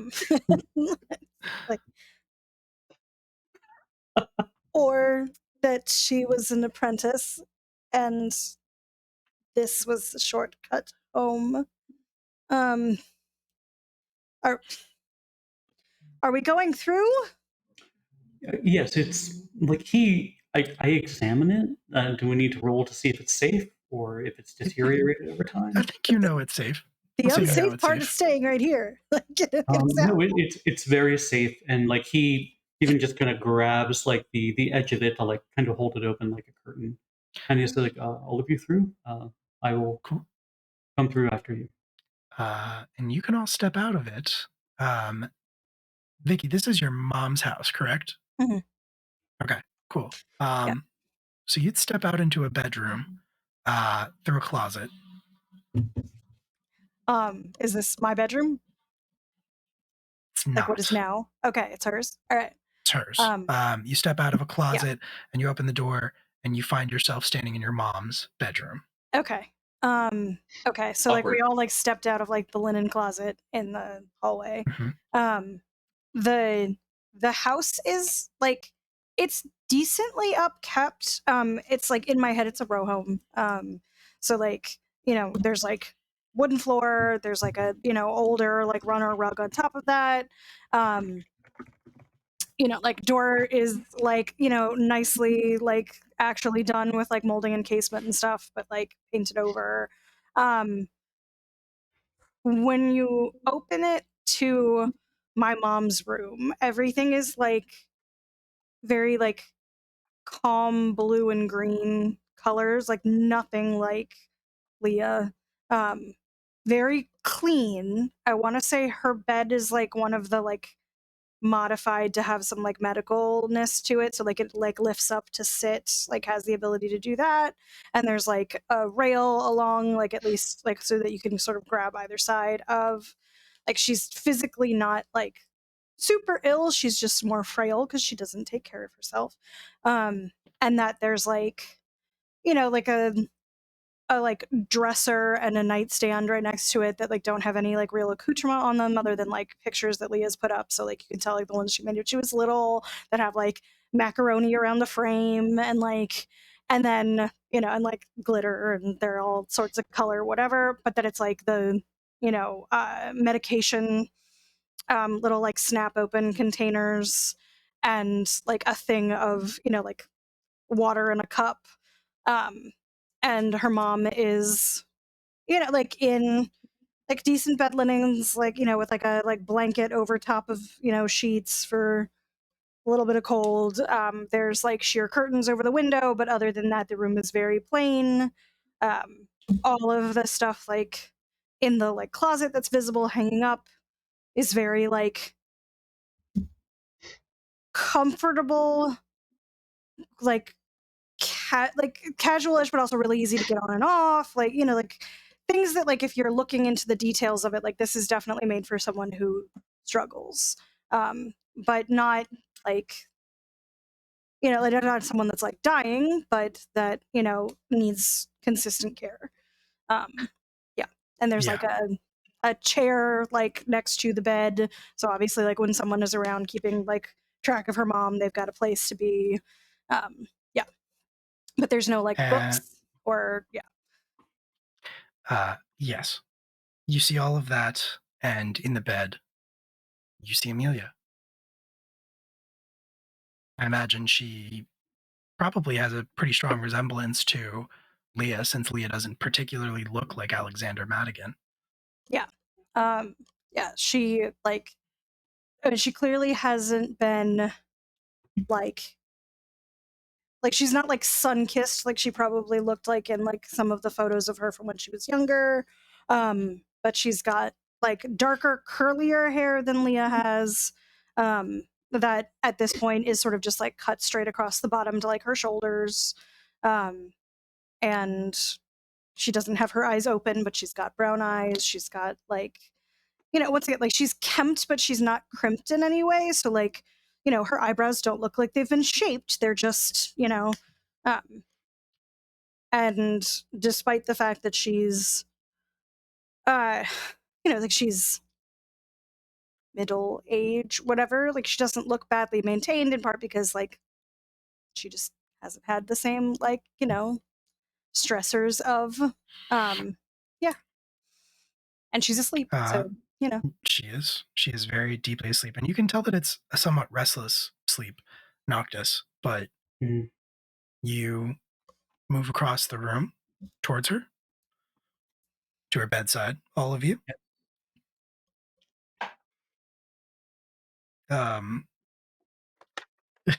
You move across the bed towards her, and you're standing by her side. You can feel the dream that she is in, and you can almost, as you close your eyes, standing there, you can almost feel it calling out to you. You can almost hear, or maybe rather sense, this something saying, "Little Prince." Noctis, like, kind of closes his eyes and like shivers a little bit. And he says, "She knows we're here." That moment, there is a peal of thunder from outside, and it starts to rain violently. Morning thunder? Morning thunder, yes. It's really more like 4 a.m. thunder, so I guess it depends on your definition, but Sorry. sounds like bison. Yeah, rolling across the open Crepuscular plain. thunder. Yes. yeah. She knows we're here. She knows I'm here. I think she knows Leah's you're gonna here. make like a little whining sound and like go over to the edge of the bed and like kneel next to like holding on to her mom's hand. Like gently, not enough to necessarily like wake her up if we even could do that right now, but yeah. And she shifts in her sleep, but she doesn't wake up. But Noctis, as you're figuring out what you're going to do, whether it's just you going into this dream or whether you're trying to bring Leah with you or any of your other siblings for that matter, there's a stroke of lightning from outside that lights everything in the room up with a sudden flash. And in that same moment, you hear a voice call out to you.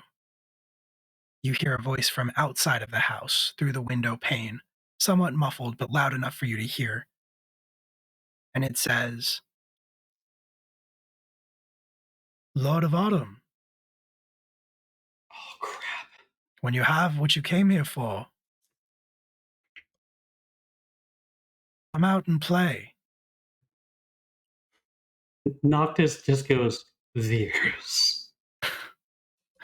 And sure enough, if you go to the window and you look out, you see this fey man standing there, very beautiful, in the middle of this lashing rain and thunder and lightning. He is wearing fey armor. He is wearing the colors of the spring court, and he is not alone. And that is where we're going to end episode 5, the penultimate episode of the Madigans. Join us in 2 weeks for the last episode. Question mark? If you liked this and you want us to continue, get in the comments. Yeah, That's right. get in the comments. Who knows? Who knows what could happen in the future? We're not ruling anything out. But hey, that's it. We did the thing. That's the Madigans. Good work, everybody. Thanks so much for joining us. I hope you had a good night. Thanks to everybody who hung out and watched and donated and all of that good stuff. Thank you so much for the follow. We appreciate it. We appreciate everybody being here tonight. We are gonna disappear in just a second, but before we do that, we'll go around and everybody can do an introduction. If you have anything to plug, feel free to do so. And anything that anybody plugs, you can find if you just scroll down on the Twitch page. If you're looking at that under the Madigan section, you can find everybody's social links and stuff if they have chosen to provide one. So we'll just stick to the same order of our oldest to youngest siblings, which means Joe, you are first. No trouble. Thank you so much for coming. You could have been anywhere. You chose to be here with us in adventure. It's awesome. Thank you. I said at the beginning, I'm going to be doing short form improv Yeah, okay, yeah. It's like, whose line is it anyway? We get it, you know it. But I'll be doing that in the Philadelphia Center City area. If you are interested in coming to see some funny make-em-ups, everything is listed below, but I'm going to click it right here. That it will be on Saturday at 7 p.m. to 8 p.m. I won't be the only person there, so if you get tired of that stuff, there's 2 shows for 1. So, and that'll be $15 and $20 at the door. Thank you so much. 100%. Thank you so much, Joe. Chris? I'm Chris Irish. I don't have anything going on right now, but I will tell you to go watch Joe. He's hilarious. There you go. And of course, Ravenna. Yeah, I'm Liz. I don't have a lot going on other than we got missing numbers, not this next coming week, but the week after, right? So tune into that if you'd like to see some tournament arc, which I'm very excited about. And then tune back in for the last episode of this. It's gonna be a time. Ooh. Hell yes. And then the next youngest sibling, Rouge. Yes. Hello, I'm Bruges. Biggest thing I've got to plug right now is the band, that a cappella comedy band that I've been part of for the past decade is retiring. And we've got a couple shows coming up. We've got one this month, one next month. That'll be our final shows. And that's in Maryland and Virginia. And if you go to my Twitter, there are some links to my band, the Misbehaving Maidens, and like where you can find all the information about our shows there. So that's it for me. Yes. And Victoria. I'm just glad you were here tonight. Thanks for watching with us. It's always a pleasure to have you on Live from the Apocalypse. Peace out. Perfect. Good night. Perfect. And yeah, hey, hello, my name is Will. I run a bunch of stuff here. I'm one of the organizers and the storytellers here at Live from the Apocalypse. There's a social media handle right down there. If you want to follow it, if that's the kind of thing you're into, you can do that. Otherwise, you can find me not in much this week. Class reunion is not happening. Wednesday night, I'll be over at Guild Superior with our friends JD, Katie, and Stephanie, playing Vaesen, the third and final part of the Vaesen game that we've been doing over there. Vaesen Jera, play a hunter named Rudolph. Things have been real dark and real fucked up. So if you want to see some Nordic horror role playing, you can check that out Wednesday night at Guild Superior. Friday night, I'll be back here with JD and some other fine folks for Table 1 of A Season of Secrets and Shadows, which is our Regency Monster Hearts game that just got extended for, I believe, 2 more episodes. This would have been the final episode for Table 1. We're going to get 2 more, I believe. And Saturday, I'm over at Girls Run These Worlds for the final session of our Kids on Brooms game, School of the Stars, where I play Jonah Hyam, the haunted survivor who did in fact die. He did not survive, and now he's a magical golem who is very sad. And I think that is everything. Sunday, you can circle back for Academy H, which is our Masked Actual Play podcast that you can stream on wherever platform you get your podcast, and also Cryptid Community College, our Monster of the Week podcast. And that's everything. That's enough stuff. We're going to stop talking. Yeah, didn't you start that spiel with, I'm not in a lot right now? Yeah. Okay. This week, there's one less game. Are you happy now? I'm not super busy. It's okay if you say it fast. If you talk fast, it's fine. So It seems shorter that way, yeah. Yeah, exactly. That's all the stuff. We're going to disappear. We're going to raid somebody. I don't know who it's going to be just yet. Probably the Forgotten Troop. Why not? Actually, let's do -2 charisma. We haven't raided our friends at -2 charisma in a while. They're playing Call of Cthulhu. So there are 2 raid messages in the chat if you would like to join us. If you have copy paste the first one. That was so loud. You can copy paste the first one. If not, you can copy paste the second one with the raccoons. And there are social links in the chat as well. And there's a Discord link if you'd like to join that community and be a part of it. It's a great place full of great people. We would love to have you. And that's going to appear any second. There it is. Cool. All right. We're done for the night. We're going to raid -2 charisma. Come along for the ride. Be friendly. But with all that being said, say goodnight, everybody. Good night, everybody. Good night, everybody. Good night.